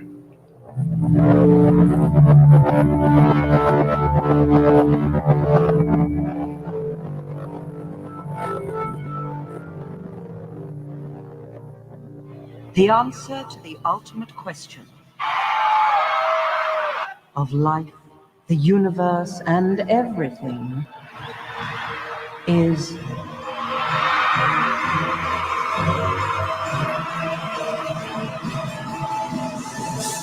42. 42? Yes, I thought it over quite thoroughly. It is, it's 42. It would have been simpler, of course, to have known what the actual question was. But it was the question. The ultimate question. Of everything. That's not a question. Only when you know the question will you know what the answer means.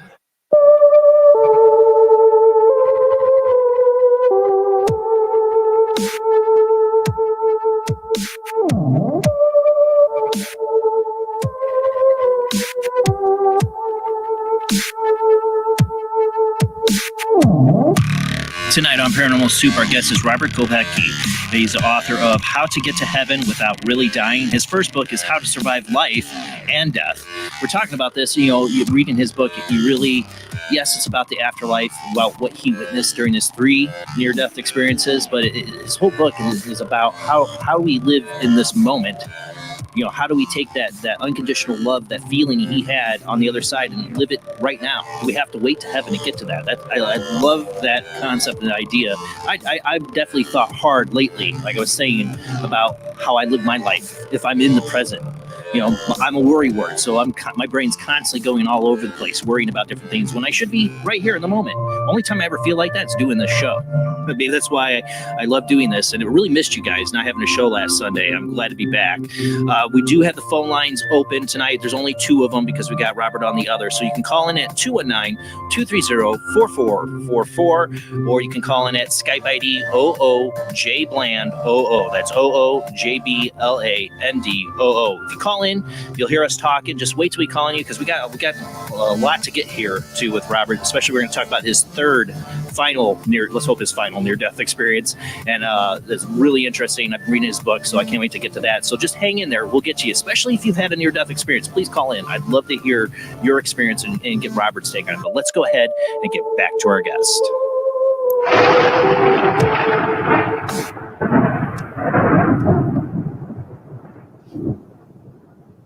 You still there with me, Robert?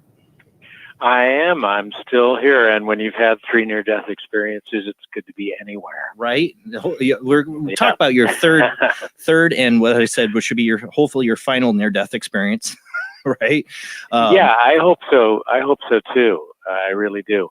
One thing that I would like to point out is already from the first 2, something that I had kind of started to realize was that heaven, or the concept of heaven, wasn't as traditionally what I thought it might be, and in fact, heaven is not so much a place as it is a state of being. And you may have noticed when you're hanging out with your kids and stuff like that, and so is everybody out there, everybody has had a little piece of heaven at some point in your life.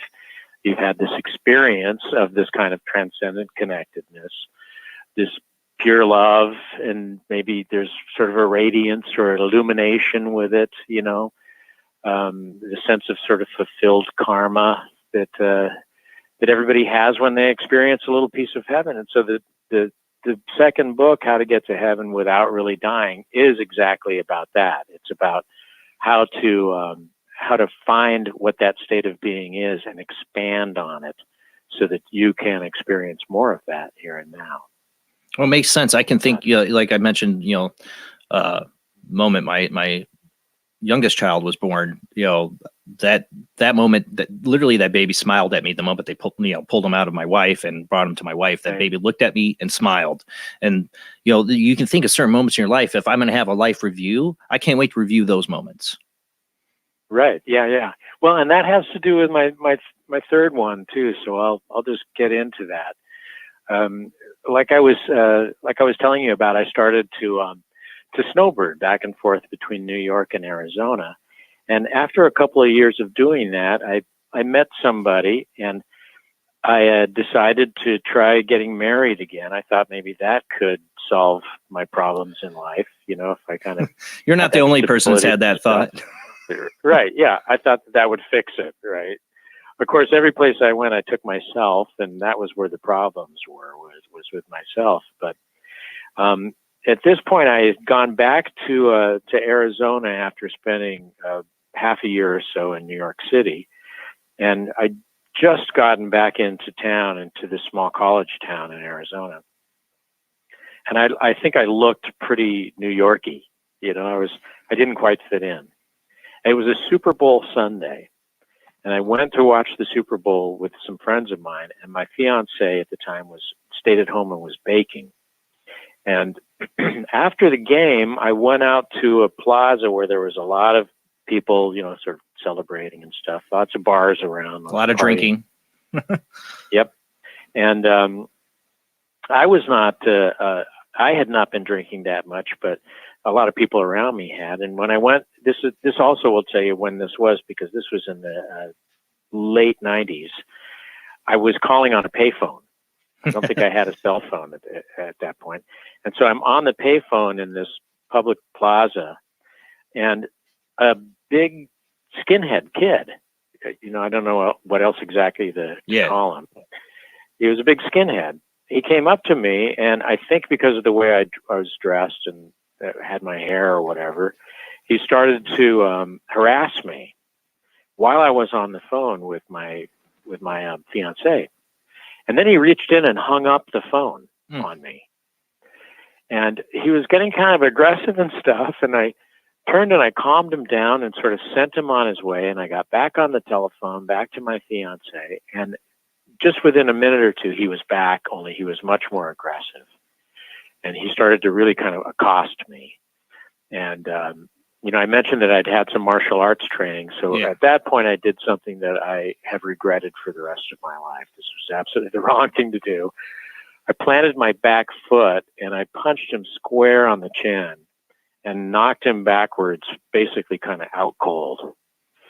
And everybody around me in this plaza started applauding and stuff. Like, I would have been applauding you. I would have been like, yeah, right. Get him. But I had this, kind of sense, violence is a weird thing. Yeah, I know. You put it out, and now you open the door to it, kind of, right? Right.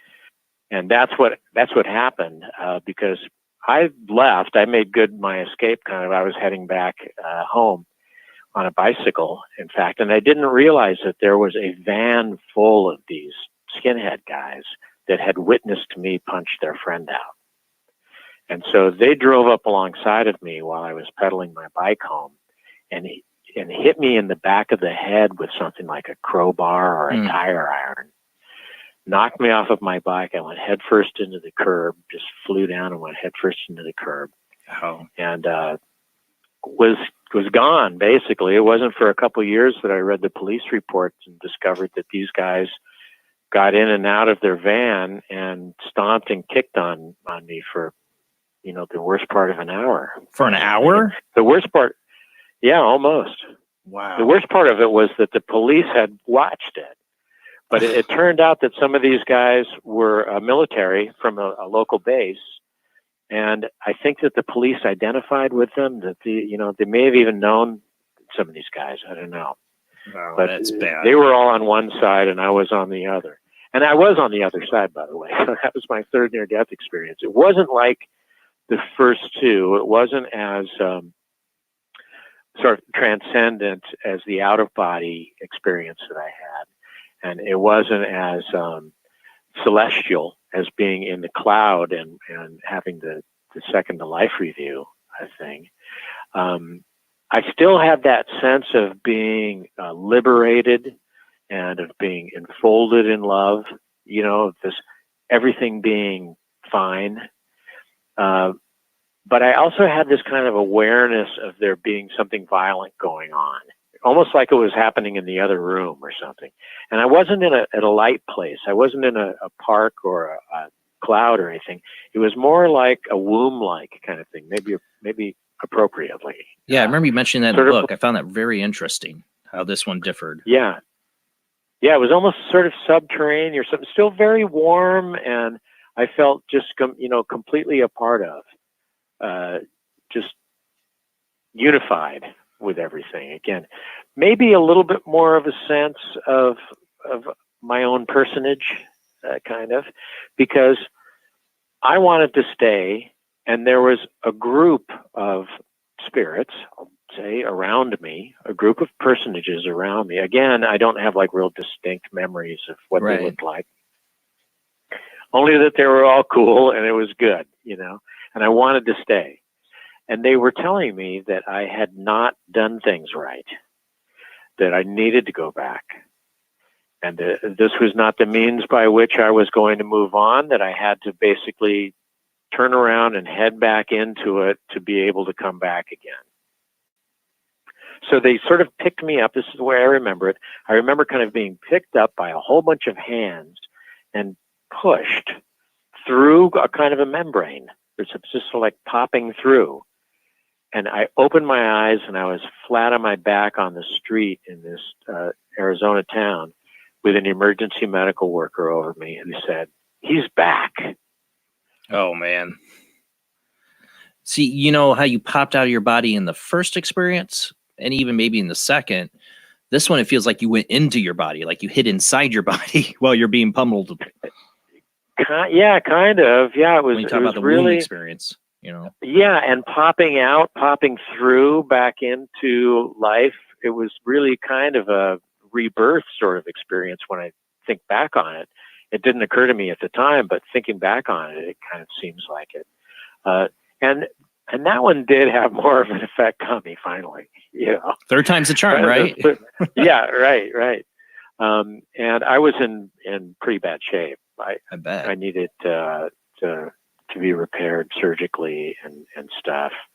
And what happened too was that kind of everything at that point in my life started to sort of fall apart. Like I'd been holding on to all these different threads of who I was supposed to be and, where I was supposed to be going. All of it seemed very artificial to me. And I kind of floundered around like an egg without a shell or something for a while. I ended up coming back to New York City. The marriage that I was going to take part in didn't really work out. And the weird thing that happened when I got back to New York City was that my career took off really well. I had this big problem with kind of knowing who I was or, feeling grounded at all. I'd had these three experiences and they were sort of setting on me a little more firmly than they ever had before. There was kind of an undeniable nature of it at that point. And then 9/11 happened and I was essentially there. I was in downtown Manhattan when 9/11 happened.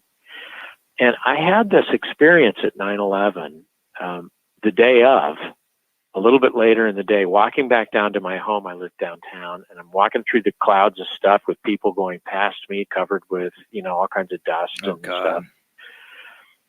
And I had this sense of a whole bunch of liberated spirits swirling around, kind of, in this big sort of a cyclone, almost like. And it was this real sort of palpable awareness of this. And I think that something really shifted in me at that point, because I started to get this kind of sense of purpose, which that's what I call from the last experience. I call that the gift of purpose. You've got to go back and do something. There's something you haven't done right. There's something only you can do. There's some kind of arrangement, and this has to do with your, suggesting it's kind of scripted or something. Right. There's this kind of arrangement that you have to fulfill, and only you can do it. And I had that then. I found a small house in upstate New York, actually in upstate Pennsylvania, on the upper Delaware River, that just was just a sort of a miraculous discovery. I'd gone up there with some friends who had a house up there, and just had an opportunity to go look. I was in a place professionally where I had the resources for it. 9/11 had happened, and I just felt like I wanted to have a place out of town. And it was a rock on a river, a beautiful national park, wild and scenic river. And I bought this little cottage on it, and I sat on a rock I know it sounds like a cliche, Jason, but I sat on a rock by the river for years, basically, for thousands of hours. And as I did that, I also developed this big interest in spiritual stuff. I had never been interested in spirituality, but I started reading the Bhagavad Gita and the Dhammapada and the Gnostic Gospels and the Bible and, the Cloud of Unknowing and on and on and on, just voraciously pouring through this material. And I started to get this, like a calling to write about stuff. And so I was doing design work for network television, for Cartoon Network or for PBS Kids or something at the time. I'm a animation designer, illustrator. And so all that was going great, going fine. And I was getting away maybe 3 days a week. I'd be at this little place up on the river. And I had a blog, which is still my robertkopecky.blogspot.com, where I was putting up artwork that I was doing, animation artwork and stuff. And I started posting spiritual essays on it. And they became way more popular than anything, like you said in the introduction, way more popular than anything that I was posting art-wise. And I started getting calls from, the Mindful Word or from Gaia.com asking if I could write for them. And so all of this happened pretty quickly, really. After a number of years, it started to cascade kind of quickly. And I had this experience one day after a lot of meditation where I really, like you had mentioned, I transcended my physicality again in a very similar way as I had in the near-death experience. But doing it through meditation. Right, yes. And I realized that it was entirely possible that way. And that if I was able to meditate and become a witness to my own thoughts, to my inner voice, then who was I and who was my inner voice? There was something artificial about my human life and something real about my spiritual life that put me in contact with this intuitive intelligence, this kind of realm that I had experienced in the near-death instances. And I started to write from that. And my first book, How to Survive Life and Death, just came out in just a couple of weeks. And just by sheer miraculous happenstance, I found a really good publisher right away and got published.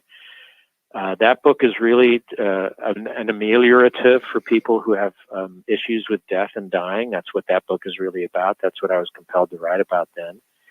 And then a couple years later, after kind of hitting the near-death circuit a little bit with that first book, and meeting all these different people that had all these different kinds of experiences. Then the material for how to get to heaven without really dying started to just kind of pour through me too, and that book was written fairly quickly also, with this intent purpose of helping people to experience what you experience in near death, or when you have a little piece of heaven in the here and now, and being able to expand on it. Well, I was, I said a couple weeks ago, we had somebody was on talking about transcendental meditation, and I had an experience where I was meditating heavily, and during one of these meditations, all I can describe is either I fell asleep and woke up in a lucid dream. I don't know, but I was in a whole other realm, and it was so vivid and so real. And the one thing all I can say about it, it's hard to talk about it visually, is that was that feeling of unconditional love. Like I was just everything was let go, relaxed. Right. The worry was just gone in this place. And then I found myself chasing that in meditation for a long time, until I kind of gave up. Right. Yeah. Which is understandable, because as a human, you want to have results. I got to get that back. That was a great sensation. I need to experience that again. How am I going to get that and hold on to that? And of course, all of those kinds of compulsions get in the way of actually experiencing what you can't sit around and think about it and make it happen. And in fact, that's what my book is about, because I started hearing all these different near-death experiences from people, and they were all different in a lot of ways, but they were all the same in a number of ways. Like my three were all the same in a number of ways. And that is that in each of them, and in all the ones I've heard, there is this sensation of being enfolded into pure love. There usually is some kind of radiant illumination, radiance, light, an experience of. There's this sense of transcendent unity, of sort of boundaryless, being opened up into this matrix of loving intelligence, being unified with all things. There's usually some kind of karmic instruction that comes along with them when you hear near-death experiences. And there's renewal. There's a renewal on the back end, or a rebirth of a sort. And so those things, a pure love, transcendent unity, radiant illumination, karmic instruction, eternal renewal, those things are consistent in all near-death experiences that I've heard, even ones across different cultures and stuff, and certainly my three. And so if we can bring those experiences of that nature into this life, then you can start to know what it's like to hold on to that state of being, not to go to the place where it happens, but to be in the place where it happens all the time. Now, you've getting to talk, going to these conferences and meeting people and hearing their stories, their near-death experiences, the commonalities that bring it together. Now, there's one kind of near-death experience I've heard out through the years is the hellish near-death experience. What are your thoughts on that? People have told you they've had the near-death experience and things weren't so pretty. Well, yeah, I think it fits right into this model of this sort of vast spiritual technology and this whole realm of infinite potential that each of us have. I mean, you're carrying that kind of karma. I carried that kind of karma into my third near-death experience. It was not as light and celestial and stuff. Right. I got beat up. I had to get beat up for that. I had the sense of being kind of underground almost. I had to be sort of pushed back in against my will. I was struggling against it, And you'll hear people that have those, they're attacked by demons in a hellish realm and stuff like that. And so I presume that those are accurate and reported on with the kind of pattern recognition that person brings to bear, to be able to describe it in human terms to you. They're telling you the images that they carry back with them just as I'm telling you the images that I carried back with me. And naturally those are, there's not pure love, there's the absence of pure love. There's not radiant illumination, there's the absence of radiant illumination. I would presume that they probably had a sense of transcendent unity, but it wasn't positive. Right. Right. It was dread. It was pure dread. Being separated and from that. Right. And there's so it's the absence of these things, but there's definitely karmic instruction in those. The people who have hellish near-death experiences are oftentimes the ones who experience the strongest kind of rebirth or transformative. Right. In life. I remember one from, and that's the eternal renewal. That's the renewal aspect. I remember one from like the Art Bell days of somebody he had on was a woman who was like, she thought she was a good person and a Christian and all that. And then she died. I think she was on a bicycle, got hit by a car or something like that, and had the whole hellish experience, the demons and everything. You wonder, was that because, she couldn't think of any evil she did in her life, but was that because she was a Christian? That was the perspective she had in her subconscious. And that's how she had to be treated with it. I don't know. Those things, they seem to be more of the rare ones. When you hear near-death experiences, they seem to be more along the lines of yours, positive in sense. But for example, if you look at other cultures, like if you look at Tibetan near-death experience, they have a whole book on it. The Buddhists will meet Yama usually, who's the guide to the death world, and they move through bardos, right? Through lives in between lives, and lots of times it's really surreal and really disturbing. Other times it's really celestial and miraculous and wonderful. So they have this whole range of experience within their particularly cultural specific terms, Well, with the Tibetan Book of the Dead, it's been years ago since I've read anything on it, but it seemed like the stages of Bardo were like all different ways you could get trapped back into the material. Like they're all like sensations of, sexual desire or different ways you could get trapped back into the material world. Like the Tibetan Book of the Dead was trying to show you how to get through the, reach, I guess, this is a topic we haven't got into, reincarnate. What are your thoughts on reincarnation? Because it seems where, when you get into Buddhism, that's what they're dealing with, is trying to not have to come back and relive all this stuff again. Right. If you believe that you're alive before you're born and you're alive after you die, then you pretty naturally believe in reincarnation. And reincarnation is one of those kinds of things that there is really ample evidence for. It is crazy. The thing that most people point to is the University of Virginia's Division of Perceptual Studies studies by Jim Tucker and Ian Stevenson and Bruce Grayson, who has a new book out, I think, where they were basically skeptics who went in to prove that reincarnation wasn't true, that there were coincidental factors and things that people were making up. And they did have a problem with adults making things up. So they started to focus on children who had spontaneous sort of reincarnation reports, like a 5-year-old saying, "I've been here," or "I know that," pointing to something on the TV and then telling you about it. And these guys ended up over 30 years accumulating more than 2,500 cases of childhood reincarnation and documenting them, tracing down where the city was, where the family was. In 20% of the cases, the kids who claimed to have died from something, being kicked by a horse or being shot or, these kinds of physical deaths, bore marks of that on their bodies, on their little kids' bodies. They'd have a birthmark. Yeah, the birthmark thing's where really the guy interesting. had been shot. Yes. That kind of stuff. Makes you look at your own birthmarks. I got like these ones that are like weird on my body. Well, like, wonder if that's from a past life or something.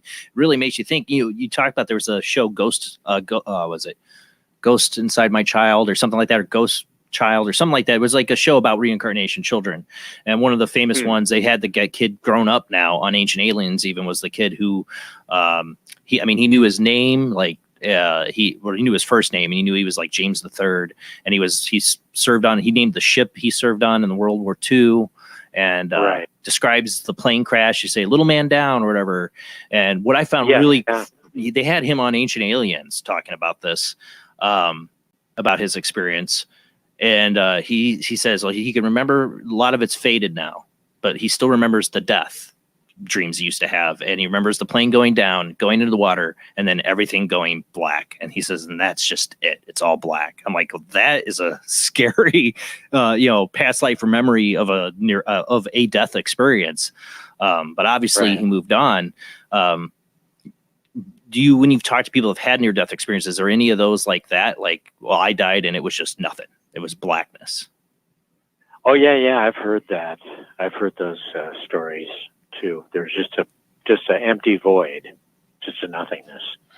But there was your consciousness there, or you wouldn't be able to report on it, And so consciousness is pervasive. Consciousness is fundamental to all being. I believe, it's just a process. It's the process of the universe, essentially, that expresses itself through physical forms in this life, and I presume through other kinds of forms in other lives. We'll find out. We may not remember, but well, that's the thing. They're all near-death experiences. Nobody's had the death experience. Nobody can come back and tell us exactly, because it's all near-death. You just got to the tip of it. We don't know what happens afterwards because you came back. Right. Yeah. Nor do we really know where that point is exactly. Because the doctors can, claim to know it, but then it turns out that isn't necessarily so. Yeah. I mean, they talk about, that there's blood, even a head that's been decapitated could still have some consciousness in it because the blood in the brain's still pooling there, that the person's still kind of conscious, even having their head decapitated, which is a very scary thought. Well, there are people who have been dead, like definitively dead, that have then come back to life. Right. That has happened. Oh yeah. And their reports sometimes they don't report of anything. They don't remember any kind of. Well, what isn't it like 15% of they say people who died and come back, only like 15% of them have memories, which I thought was, I would thought the percentage would be higher. Claim to have had near-death experiences. Right. That's based on a study done by a cardiologist, a Dutch cardiologist named Pim van Lommel, who's an amazing guy. He's on the speaking circuit, and look him up on YouTube, Pim van Lommel. He talks about, this witnessing this phenomenon over and over again, and then deciding to methodologically study it. And so he set up a study and recorded, I think around 2,500 cases of flatline victims, and 15 to 20% of them, I think, had near-death experiences. So that's kind of presumed to be what I would think you would wonder. Standard is across. You wonder if it that's just a percentage of the people who will talk about it. Yes, yeah, because after my first one, I didn't talk about them. That had been so dissatisfying. The experience of trying to tell people about it, but they just thought I was crazier than they usually thought of me as being crazy, and so I just didn't do it. We got somebody waiting on the phone line we better get to here. We got Zach on the line. How you doing tonight, Zach? You there, Zach? I'm doing pretty good, brother. How you doing? Doing good, man. Thanks for calling in. Yep. Hi, Zach. Okay. I just have 2 questions, and I'm going to share just the closest thing really to a near-death experience that I've had. So, hey, Robert. So the first question I have for you, man, is going back to after your third experience that you had when you started doing a lot of your artwork there, and you were conveying some of the spiritual aspect of it, and then you wrote the book. My question to you is, was writing the book, was that really just like a form of like coming to terms really with all the experiences that you had, giving it some closure, why or why not? I wouldn't say it was closure as much as it was opening to it, Jack. It was like I finally kind of expanded into it. I allowed it. So the transformation took place. I was no longer suppressing.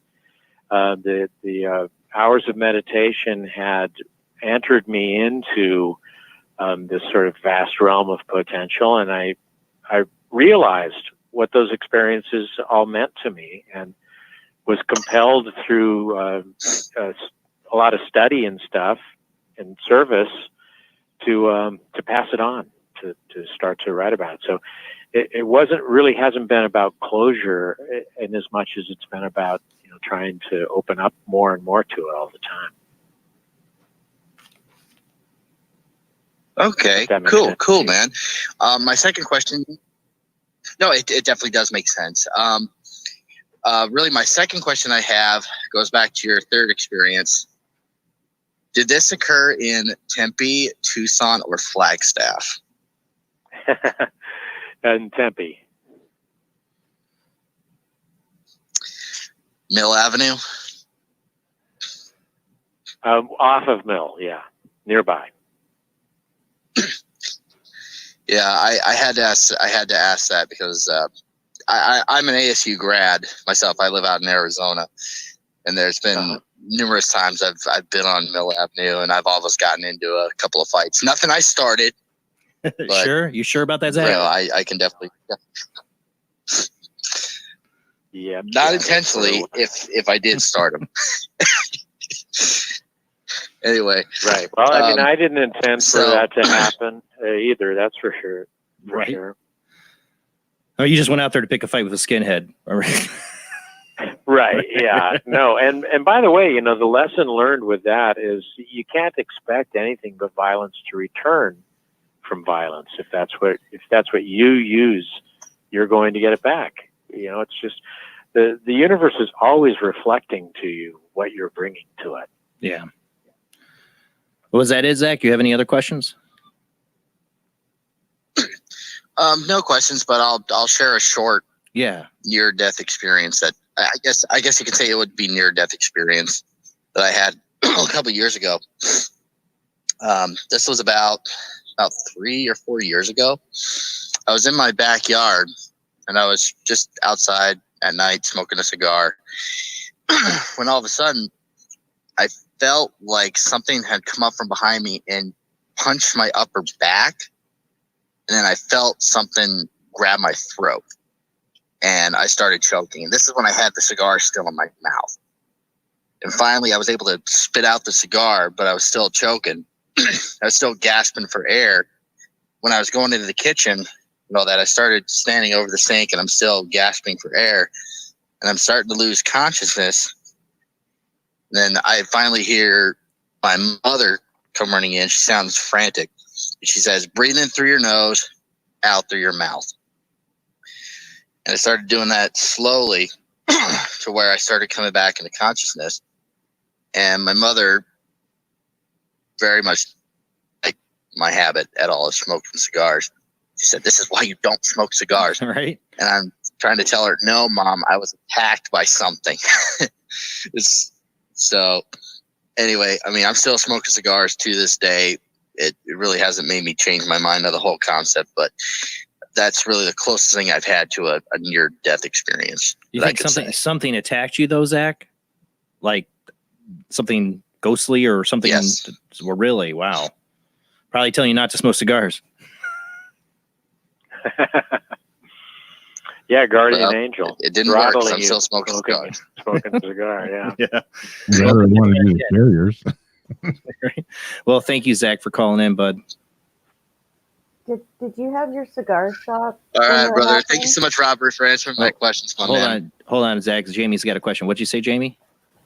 The cigar shop where the lighters and things have been missing, were you around that building at that time?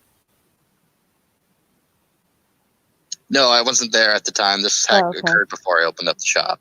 Oh, okay. So before the resident ghost. All right, Zach. Thanks for calling, man. You have a good night. Thanks, Zach. Hey, you too, brother. Have a good night. Now, we're going to be coming up on a commercial break in about 15, 20 minutes here. But Jamie, I know you've had a near-death experience. I didn't know if you wanted to share tonight a little bit about that, if you're comfortable doing that. Yeah, I can talk a little bit about it. Yeah, go ahead. Please do. Well, I don't really want to talk about the circumstances that led up to it, but I hear you. while it was happening, I didn't see, how people talk about seeing a tunnel of light and their life flashing in front of them, things like that. What happened was the more into it I was feeling, it was almost like when you meditate and you envision that light around you or that protection light. It was almost like that light, and it was a sense of that light, like a feeling of love and light just everywhere around, not just like a tunnel. And Radiant it was almost like, illumination. yeah, and drifting off into like a deeper and deeper sleep, even though I was still conscious.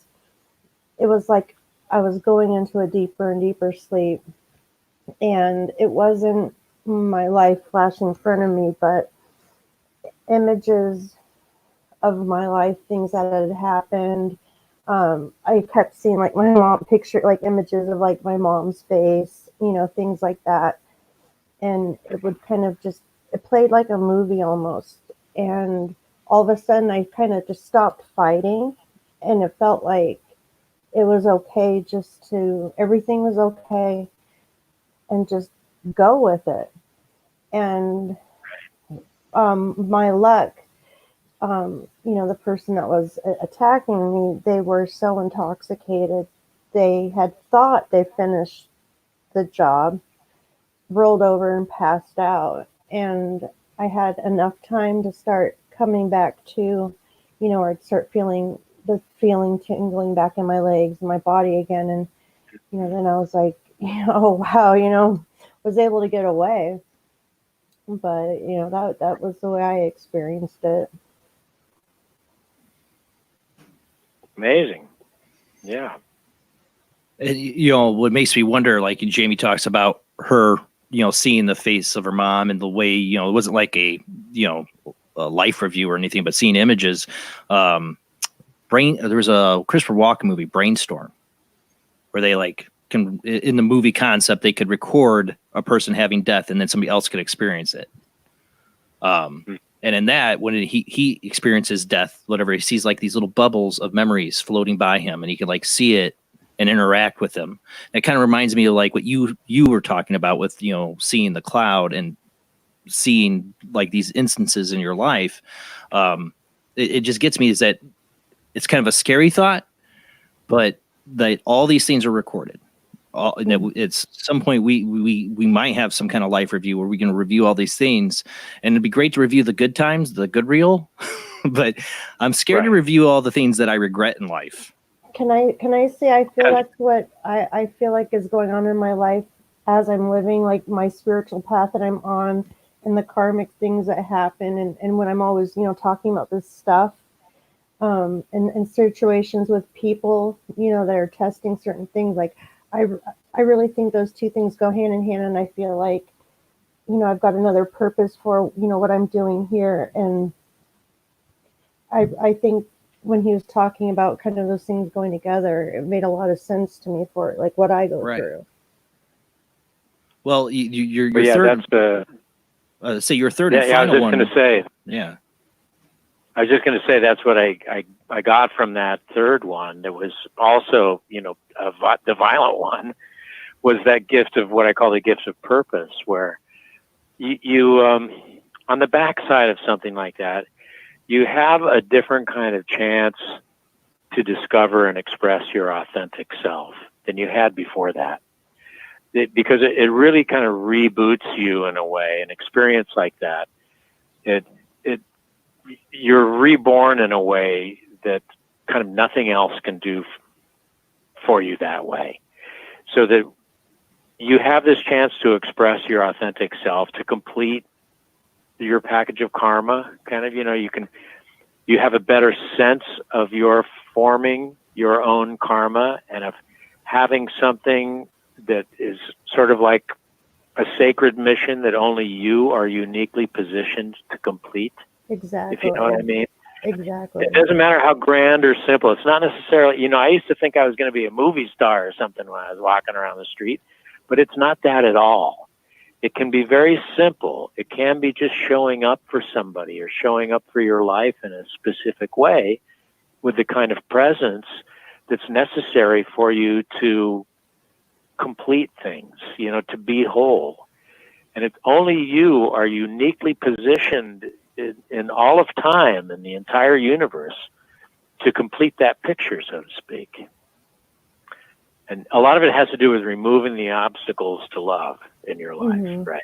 To working through the things that prevent you from experiencing that kind of surrender that surrender delivered you. I mean, that's a big message in all of life, is that the more you try to fight it and control it, the more you're going to suffer. And when you release yourself into the beauty of the universe as it is, then you can start to express your authentic self and to find that purpose, no matter how grand or simple it is, to complete that unique package of karma that you are. If that makes sense to you. Makes a lot of sense. Well, it reminds me of the Jimmy Stewart "It's a Wonderful Life." He had had to see all the small ways that he affects everybody else around him, and enjoy those moments, in his life. Yeah, and a lot of stuff, a lot of popular mythology and stuff is really based on these, sort of understandably divine principles, like It's a Wonderful Life has to do with a guy showing up and being just who he is for the people in his life that he loves. And when you think of the state of being that creates a sense of heaven, what do you imagine heaven to be like, right? Well, everybody is very nice in heaven. So kindness is a big principle that you need to align yourself to. You need to try to be as unconditionally kind to everybody. Everybody is honest in heaven. So if you tell the truth, it will restructure your life in a fundamental way.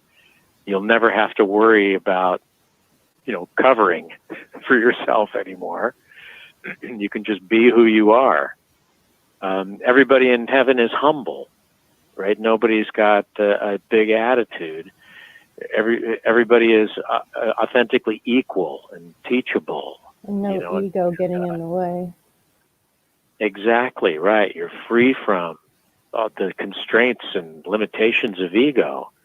You are allowed to be who you actually are. And because humans are faulty, then everybody in heaven is forgiving.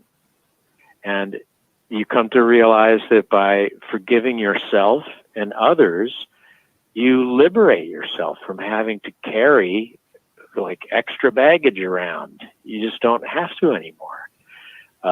Humans are going to be humans, including myself. And so it's okay. You can forgive that and be compassionate. In heaven, everybody is compassionate. Everybody has angelic empathy. Absolute identification with one another. We're all the same thing. We're all going through the same experience here. And then in heaven, everybody will drop their harp to help you with whatever. Drop your harp. Right? Just be of unconditional service. Open the door or carry the heavy thing or show up for somebody and be of service, not be self-centered. And so the kindness, honesty, humility, forgiveness, compassion, service, if you live by those principles that are all kind of cliches and that we all know that, we've all lived with them and understand them. But if you live by those principles, you align yourself with the experience of heaven and have that state of being. You start to project that state of being into your life.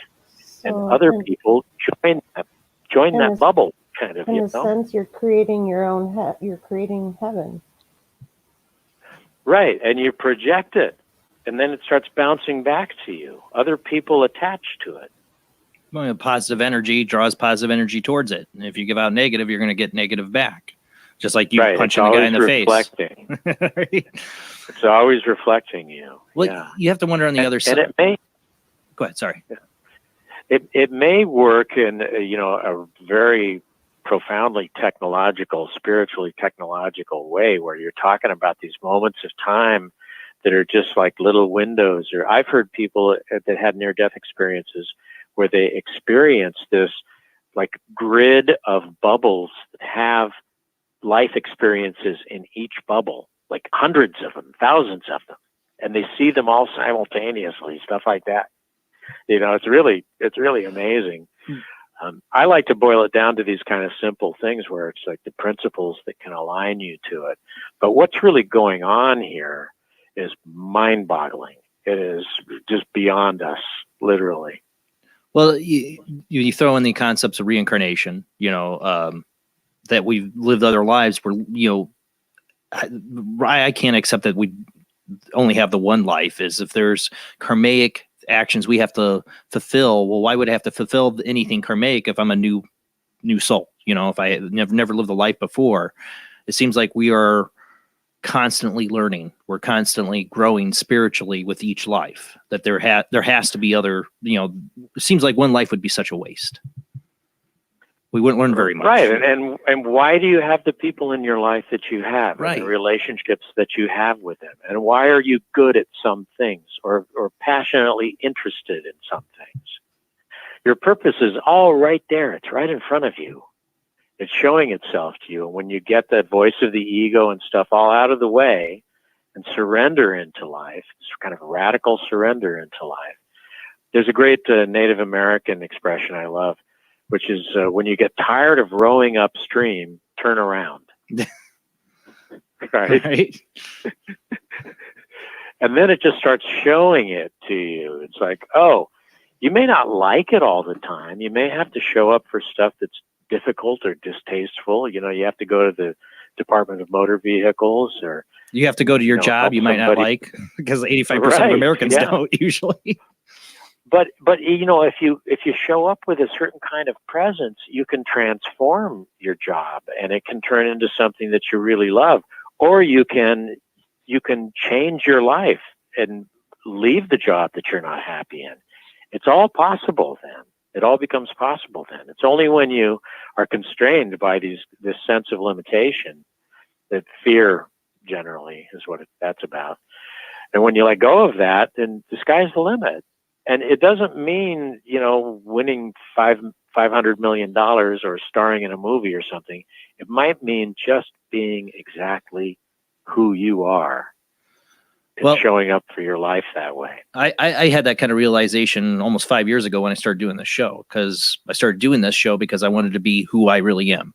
I can't talk about the stuff I want to talk about with, my coworkers or everyday people kind of look at you weird when you want to talk about ghosts, aliens, UFOs, So I get that, it changed my life. It helped me, deal with like depression and all that doing this show. Because I get, at least on Sunday nights, I get to totally be my true self, right. Because I get to talk. Well, and in your regular life, so to speak, you can, if you're present the right way, in an open-hearted, kind-hearted way, people will show you what they're okay with, No, I found that. You'll find out from them if they're into talking about, things that some people are. That's what I found. About. That's what I found. It's like, our people do open up to me, because I'm more comfortable lately in last years being just open about who I am. I'm more happier that way, even outside of doing this show, because of that. Right. Now, one of the things I wonder about, the afterlife too, we're coming up on another commercial break. We'll get more into this, but it seems like, one of the things you talk about baggage. Well, a lot of people's baggage is secret, like the baggage, memories, things that they don't want people to know about them, the hidden self, It seems like the afterlife, everything's known. There are no secrets. There are no lies. So everybody knows everybody's baggage on the other side. And they say confession frees the soul. Well, maybe that's what it is. We're free of all that baggage on the other side, because who cares anymore? Everybody knows everything. Yeah, it's a timeless method of dealing with that. That's confession exists in all different kinds of traditions for a reason. Because it is liberating in that way. That's the honesty that you're always going to experience in heaven, and that you need to experience that.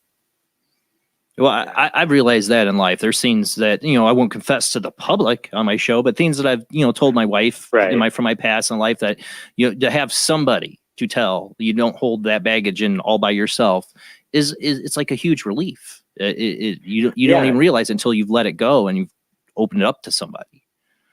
Well, and you can be really explicit about this too, Jason, where you can recognize that everything that changes isn't real. It's all changing all the time. That the real reality exists in the unchanging, eternal. There's this understructure to everything that informs all the stuff that changes on the surface. And you can manipulate that. You can take part in that. And if you follow these like age-old principles, like confession is something that delivers people to the truth and to their honest nature, to a place where they're free of their lies or of their past, then you can engage in this unchanging eternal reality. It's kind of deep spiritual technology, and it plays a major role in your day-to-day life all the time. It's really liberating.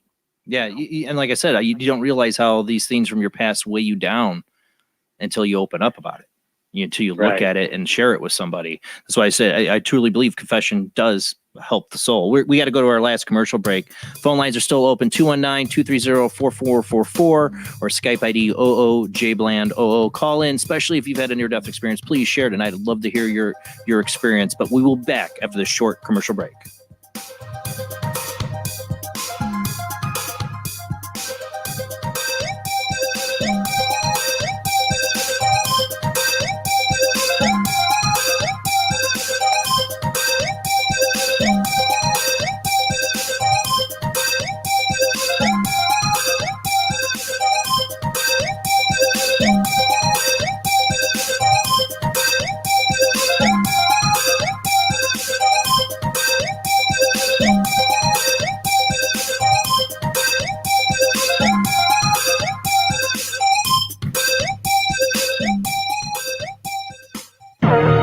Intercepted transmission of unknown origin. Transmission? Out here? SOS. Human. Unknown. Alien. Certificate X. Exclusive engagement at the Odeon Leicester Square. Now. Any systematized transmission indicating a possible intelligent origin must be investigated. In space, no one can hear you scream. The international chart-topping Haunted Horror of Haverfordwest has been described as terrifyingly real, a must-read, shocking and chilling brilliance, genuinely worrying, utterly frightening. Don't read before bed. Described as one of the spookiest writers out there, best-selling author G.L. Davies presents Haunted Horror of Haverfordwest, the true paranormal account that is shocking the world. Dare you enter? Dare you read? Haunted Horror of Haverfordwest is available on Amazon, Barnes & Noble, Kindle, and wherever books are sold. Pray you never have to live there. Phantasm, the film that puts the fun in funeral. And as for a fiendish story, it does have a burial plot. Come prepared to scream, because if this one doesn't scare you, you're already dead. Phantasm from Avco Embassy Pictures. Rated R under 17, not admitted without parent. Join us every Wednesday night at midnight Eastern Standard Time for Weird Wednesday, the live stream, with your hosts Jamie, the Living Dead Girl, and Rob, the Phantom, where we'll talk about all things paranormal, including zodiac, astrology, tarot card and oracle card readings, live ghost boxing and spirit communication, where we'll do Voices from Beyond, the Cold Case Files. So we hope you join us live on Facebook and YouTube every Wednesday night at midnight Eastern Standard Time. We hope to see you there. Bye-bye.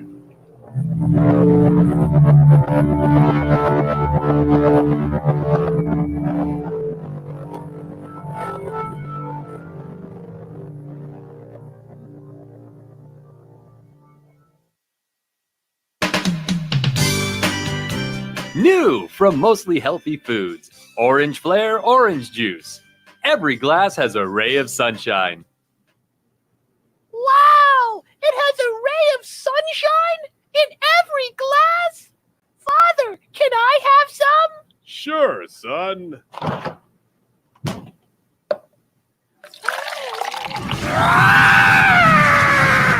My God! My face is melting! Every glass has a ray of sunshine! And yes, it's also a tasty beverage and a high-energy plasma. Sweet Mother of God, close the damn carton! Oh, how am I still alive inventing this horrible product? My body is riddled with tumors and the energy to play.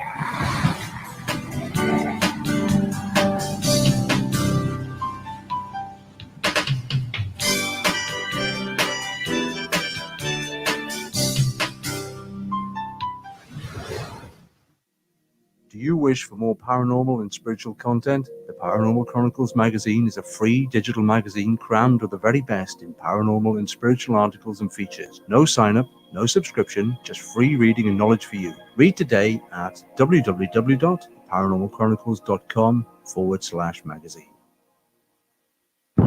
Are you intrigued by Paranormal Talk Radio? You'll love the new Paranormal Radio app from Talkstream Live.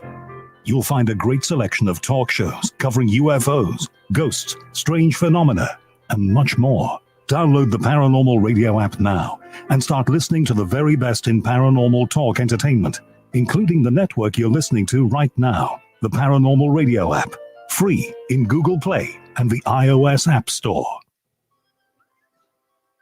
In the beginning, the universe was created. This made a lot of people very angry and has been widely regarded as a bad move.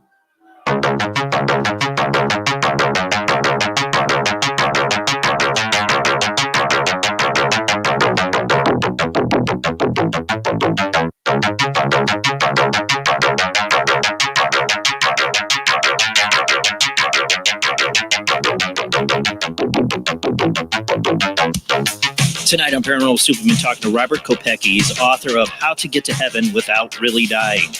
We don't want to die, but we'd love to experience what is heaven like. We've been hearing about his 3 near-death experiences. He learned perspective, presence, and purpose. Those are the 3 Ps, I guess, he learned from each one of those experiences. And we've had Zach call in tonight and talk about his paranormal, or his what semi, near-death experience seemed like, paranormal experience. Jamie shared her experience, which was incredible. I've never had a near-death experience. I don't want to. But I'm fascinated by what people get to see, that glimpse of the other side. If you have, the phone lines are open. We got somebody waiting online right now, but you can call in at 219-230-4444. That's 219-230-4444, or Skype ID 00JBland00. Call in, share your experience, or even you just have a question. Call in. It's great. But let's go ahead and get back to our guest.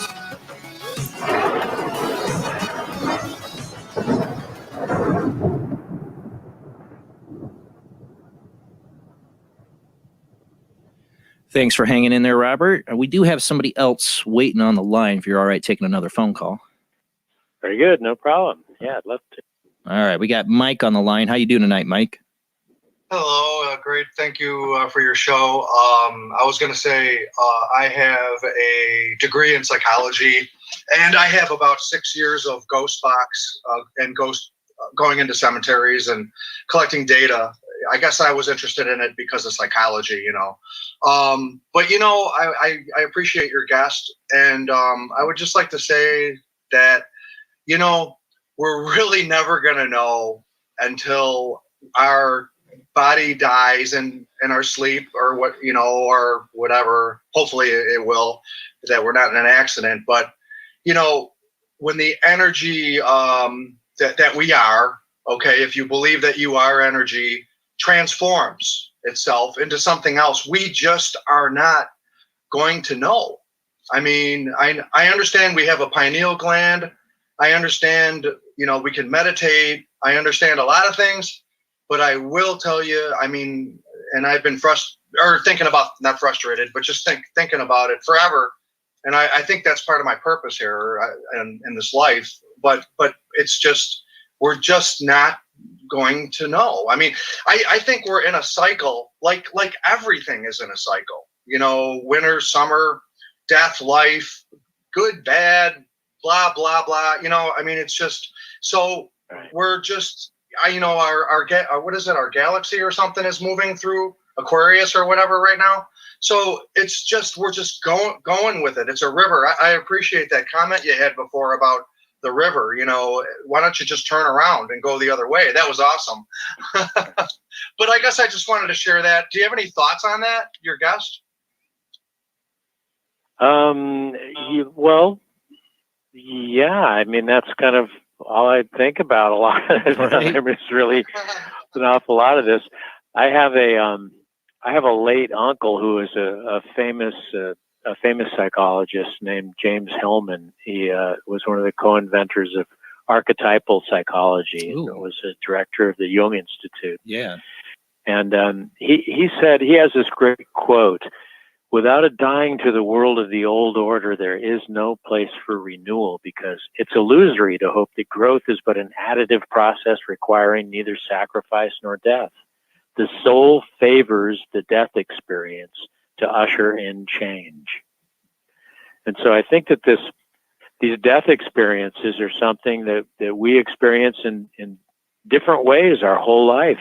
You know, you die from childhood, you die from your teenage years, you die from your young years and your middle age, right? So true. You move on to these different, you have these things happen in your life where you lose everything suddenly, a relationship, a job, a home, you know, then you have to start over all of a sudden. Yeah. I'm sorry, I was just teaching my friend about that specifically. I was teaching him that we die every day. We die every day. We wake up tomorrow. It's a new life, you know? It really is. Right. We do. There's a little one every night. Yeah, there's a little death every night. Right. Real quick, I don't want to take up any more time, and I want you to get back because there's not much time left. Well, there is, but, you know, I want you to get back. I hear a lot of help, you know, and whatever I can't really prove to you, you know, I've got data, you know, and everything. I would never, I'm going to state this again. I've stated this for forever since I've known Jason and stuff, but it's like, you know, if we didn't think we were getting anything as ghost hunters, you know, if we didn't think we were getting anything, I would have stopped. And I tell myself that constantly. I would have stopped 6 years ago or 10 years ago or whatever years ago. I would have stopped if we weren't really getting significant data, significant, you know, proof. You know, it's right, yeah. You know, and you're like a cat, man. You know how you're like a predator who just can't stop, you know, trying to go after the prey. But this is the thing, Mike. You're as somebody who's a paranormal investigator too. You're always searching, but nothing's going to be. There's enough out there to make us know that there has to be something on the other side, but there's never going to be enough proof to show us what that other side is. Exactly, and that's what I think I was trying to say. By we're just not going to know. You know what I mean? Until you get it.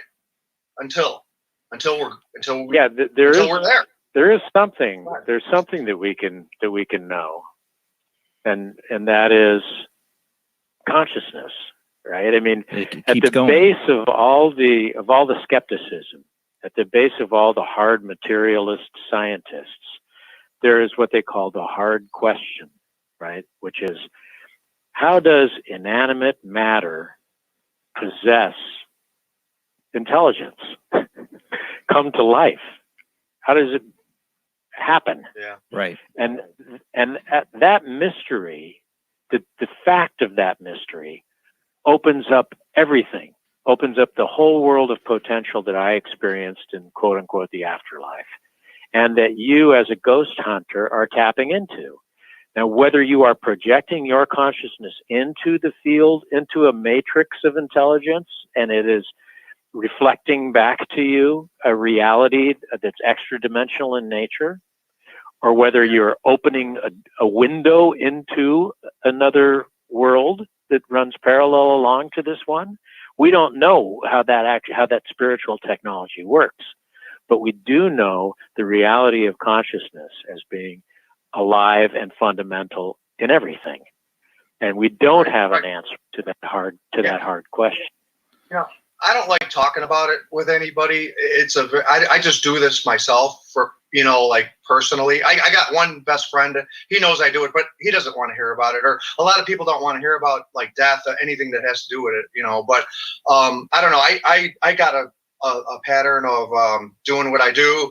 And I've got so much experience, and I'm communicating. I know I am, and I'm taking notes. I take notes on paper, and I'm going to go back and help this one soul or person. I'm going to go back and help and try to make him discover, right, his family, or you don't have to be stuck here. And we think, or if you're retired, you got all the time in the world, but I guess nobody has all the time in the world. But you heard that saying before. Oh, we got all the time in the world, So I'm in no hurry, because I will go back for that person that said help. We don't have all the time in the world, Mike, but we're running out of time on this call, man. We're running out of time here. Great show. Let's keep going. We'll catch up in sometime. Okay. All right. Thanks, Mike, man. You have a good one. Yeah. You guys. Thanks, Mike. All right. Yep. Thanks. Well, you know what I would, I'd like to suggest for Mike, Jason, and for all your listeners out there is to actually go to one of these conferences. For example, the International Association for Near-Death Studies, called IONS. They have a conference every year called Explore the Extraordinary. This year it's taking place in August in Salt Lake City.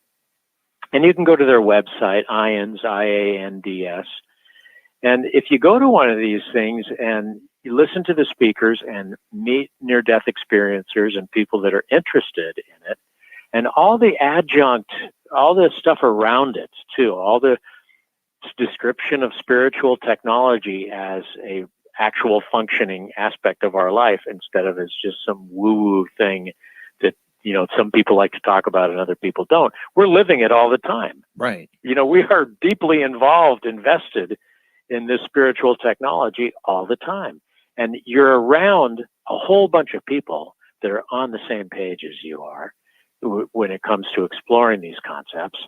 And there are people that have a wide range of personal experiences that can be very informative to whatever you want to explore.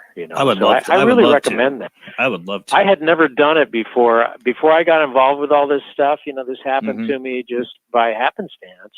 I had never even considered doing something like that. And now I speak at these things sometimes, and they're great experiences. It's remarkable. You just meet amazing people and hear amazing stories. You talk about spiritual technology. I've heard you mention that a lot. One of the prevailing concepts out there, people say we live in a simulation. This is you mentioned Matrix. Right. You have to wonder with the things you witnessed. Have you run across people that have had near-death experiences and they woke up and they're like, "This is the Matrix." This is a simulation. Or anybody have felt like that? Well, I think the Matrix is a pretty effective kind of metaphor for what we're talking about, because it is just this field of expansive potential. The Matrix is a rather specific thing as described in the movies, but I think that there is a sense of from near-death experiencers, almost all of them, that there's some kind of fundamental order. There's some kind of existing system that you can't really know or understand. I think that the Matrix as such is sort of projecting human framing onto, this anything goes kind of nature of divine consciousness in the universe. I was just trying to understand the unknowable. Right. Yeah. And it is essentially unknowable. To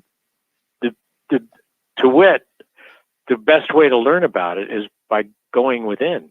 Right. That's by sitting in stillness and silence and silencing your ego voice, disassociating yourself from that. I know I remember hearing Eckhart Tolle, the guy who wrote The Power of Now. He starts that book out by saying that at one point he hated himself And so it occurred to him, well, if I hate myself, who am I and who is myself? Who's hating who here? Right. And I came to discover that the Hindus have a term for it for a long, long time now called sakshi, which is the witness, to be the witness. And that is to sit in that kind of eternal place where you can witness all the machinations of human life and be more closely associated with that unchanging eternal, this kind of real reality that's underneath the surface stuff. Well, some sense, I think where the whole simulation thing comes in is if there's an after, I believe there's an afterlife, but if that afterlife is unconditional love and timeless and all those things, well, maybe it could be a little boring. Maybe that's why we come here, is to have experiences and not remember all the divine stuff, not to have that connection, to live a life, that has a beginning and an end. All the things that in the end, that reality is completely different from. Yeah. I mean, it's the only way we can grow and learn. The imposition of our sensory perceptions and limitations and stuff is pretty defining. It's pretty amazing the range of experience people can have all doing the same thing. All living in this body. But a lot of people will describe having kind of like almost a 360 view, be able to see 360 on the afterlife, be able to see more than one thing at one time, things that our brain can't translate. It seems like it could be a whole different experience. You said you didn't feel having a body, right. It makes it, what is our true form? Are we just little balls of energy? Because I see sparks of light that I've not been able to understand that fly in and out of people's heads that I've seen since my 20s, Right. and I had somebody once tell me that's spirit you're seeing. I'm like, is that what we are? Just a little ball of light? Yeah. And sometimes you can kind of see the world sort of falling apart at its seams in a way. It's like the energy is all changing. Oh like boy, more than ever, right? That's shifting in front of you. Yeah. Oh yeah. That kind of stuff it's quite possible to experience life that way. Once you allow that to be, and once you enter into it with that kind of understanding and openness, then it really becomes a much more plastic kind of fluid. That's the matrix-like experience that I think people relate to so much. Now, one of the things you had given me in kind of like your show notes before when we were setting up this interview is some of your stuff from your past. You had a mention of your childhood being rough for one, but you had some what we call extraterrestrial or alien experiences as a child. Well, yeah, I was present for the Phoenix Lights. Really? Yeah, I set up a ladder and got up on my roof and watched that's awesome. Piece of history. And that was one of 3 or 4 UFO experiences that I've had. And I don't really consider them as unusual or as anything that is enhancing in any way. It just kind of is. I watched that, what certainly appeared to me to be a massive craft moving across the sky, the night sky above Phoenix. You're right. And a lot of other people who watched it felt exactly the same thing, because it did not appear to me to be flares dropped by a fixed wing aircraft. Oh, remember, Kurt Russell even saw it. Kurt Russell was in a plane with his son at the time and called it in and reported it because they saw it up in a plane. I mean, there's so many witnesses to that. But and all around up and down the state, there were all kinds of reports of this giant craft that people had seen. And like I started out tonight, we're on a planet in outer space. Now, if you want to talk miraculous aside from that, I'm not sure how you can, because that's where our knowledge starts. So all kinds of things are distinctly possible. Whether UFOs are extra-dimensional or extraterrestrial from other planets or something, I don't really know, but I think it's all part and parcel of the same amazing spiritual technology, really. I think it's all describing it. Well, there's some classic Art Bell interview. I'm a big Art Bell fan, if you didn't know. But some classic Art Bell interviews with some alien abductees that have made claims that aliens have something to do with the afterlife. It is maybe even Bob Lazar's recent interviews talk about having documentation that aliens called our bodies containers, and they were interested in the human soul. Well, my body's a container. Unfortunately, it's not in as good a shape as a container as it used to be. Well, but that's just the nature of the game here, right? And of course, once you get into extra dimensionality, right, then these things all start overlapping, and that was something. I was not a spiritually interested person at all, like I mentioned in parts of my life, but I was a big Art Bell fan. I would stay up late at night listening to Art Bell, and I've been on the show a couple of times on that show. Yeah, too. Well, he's got his answers now. Sadly, we lost him 2 years ago. But you wonder. Do you think when you get his to energy has changed for him? His energy has changed for him. Yeah. Do you wonder? Do you get those answers when you go to the other side? Like those answers all be available to you? Like I go to the other side, I'm gonna be like, so the alien thing, what's that all about? Do you think everything that all those answers could be given when you die, or is it still gonna be something mystery?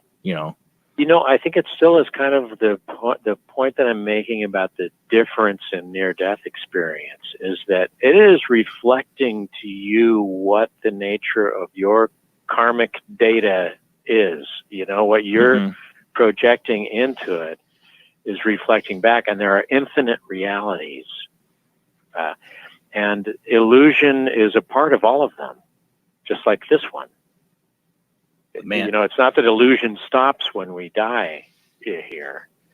It's just another layer. Yeah, right. Yeah. That's kind of disappointing because I want to know some answers. Well, that's because you're a human. Once you're free of your human constraints, you won't have that same burning desire to control things, know what they are, have the answers. Well, you'll be part of the answer. And you are now. You're already part of the answer, Jason, I can tell you. Well, for sure. Well, that's the thing, though. It's like, people pass on like Harry Houdini. People that are like, I will come back and I will let you know about the afterlife. And then they don't. You wonder what happens on the other side. They're not going to let him do that. Are you kidding? Or something changes his perspective. Well, yeah, but something maybe changes in their perspective, like you talked about once you get to the other side. They're like, oh, yeah, no, I'm not going to do that. Right. Yeah. What difference does it make for me to do Right. that? What difference does it make? Beside the point. It's beside the point. Right. The point is capturing the aspects of heaven, of the afterlife, the extra dimensional beauty here. That's the point. The point is, grabbing a hold of that and expanding it in your life now. Because I didn't notice a big difference from life to life. I was still here. I was still now. I was still doing something that I needed to be doing, And I presume that if I'd gone on living in that dimension, that there would have been additional sort of demands and experiences, and just like this life, like this life is. So it's really about bringing that kind of heavenly consciousness into each moment here. What are your, of course, people tip one, buy your book, right?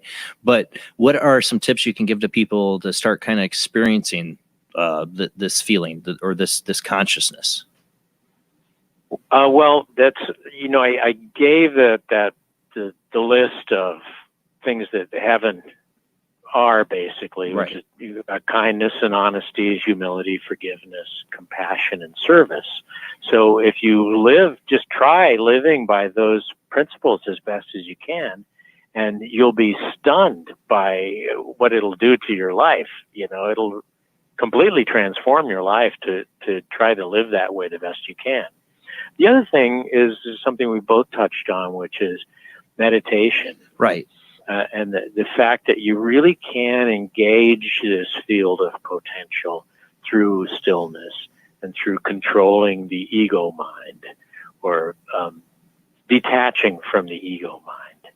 Because love and transcendent unity and illumination and all those things can be found through meditation. meditation is the link to this underlying spiritual technology that we talk about, that I'm talking about. So that's a big tip. Is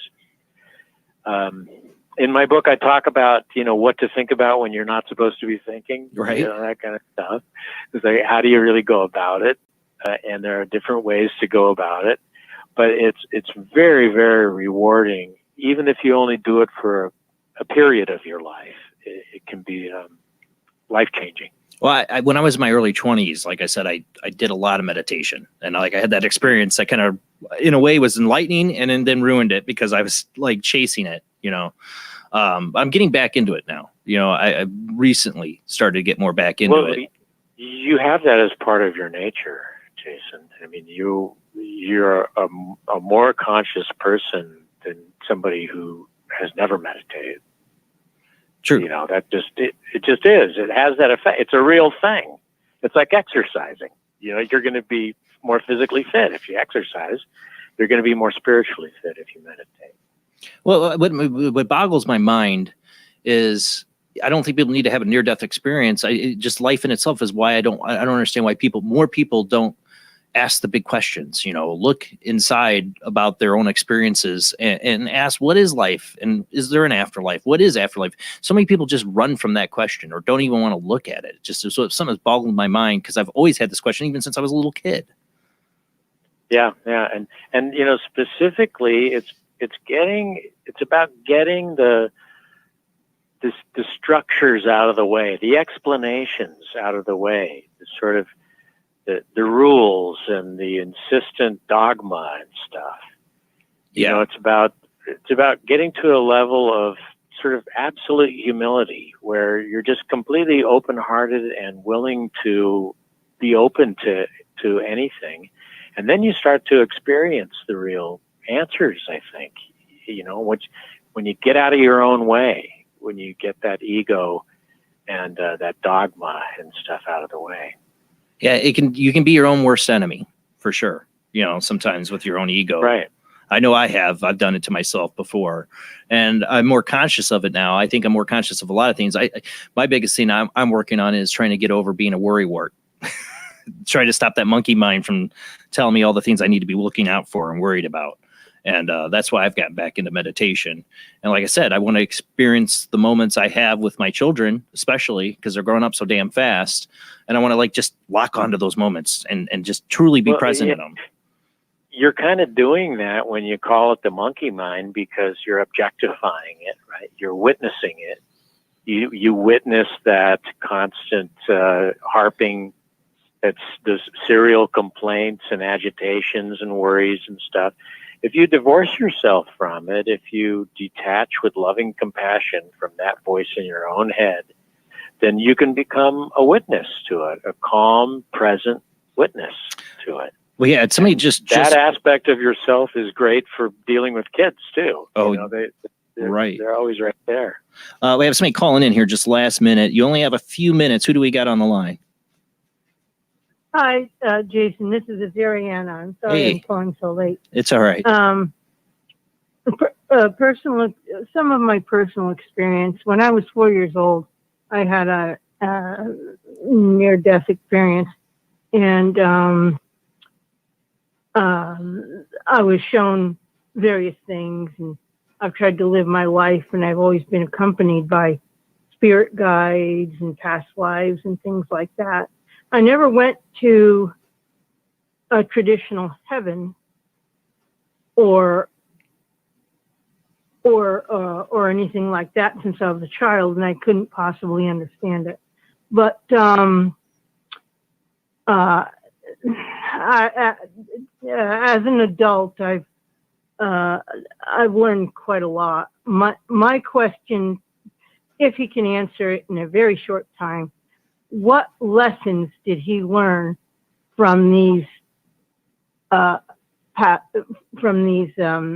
near-death experiences? Because there's so much to do and so much to learn, and that's my question. Yeah, I can tell you from the first one, I received the gift of perspective, of spiritual perspective, that we are spiritual entities riding around in these vehicles, and that we can detach ourselves from that experience and witness it with others, that everybody is coping with being a human, being in human form. And then I learned the gift of presence, that everything happens in this eternal moment, that the now is when you can change anything, when you can manifest anything or build anything. It's all happening right in this moment. This is when you have to be present for that. And then that we all have a purpose, that we are all part of some kind of a structure that only we can fulfill, only we can complete. And no matter who you are or how simple or basic your life may seem, it is it's critical to that creation of wholeness and that completion of who you are, what you're supposed to be. So we have that spiritual presence, spiritual perspective, spiritual presence, and spiritual purpose are the great lessons that I learned from the three. Those are some powerful takeaways. Thank you, Azariana, for calling in. We got to go to the end of the show, but thank you so much. Thank you. Have a good night. You too. Bye-bye. Thank you. Yeah, bye-bye. All right. So, website, Robert God dang it. Kopecky. I had it totally right. When 2-3 hours later, I'm totally screwing it up. Kopecky. Right. RobertKopecky.com is your website. And you can find your books at, of course, on Amazon or any, get them at a bookstore. Right. Well, thank you so much, Robert, for being on the show. You have a third book coming out? I'm working on now the Zen of Near Death is what it's going to be called. Well, looking forward to that. Thank you so much, Robert, for being on the show. But that is it, guys. We will be back next Sunday. Same bat time, same bat channel, 10 p.m. to 2 a.m. Central, 11 p.m. to 1 a.m. Eastern. I'm getting them all messed up. 8 p.m., 11 p.m. Pacific time. Check us out then on Facebook and YouTube. Don't forget to follow and subscribe. We are on Patreon. $2 a month helps keep the show going, pays the bills. So if you can help us out, go to Patreon, $2 a month. We will start getting back to having exclusive content on there. I'm getting to that. Next week's guest, Paul Wallace. We're going to talk about ancient aliens and the Bible. That's a subject that I am totally enthralled by, so I cannot wait to have him on. All right, guys, have a great night. See you next week.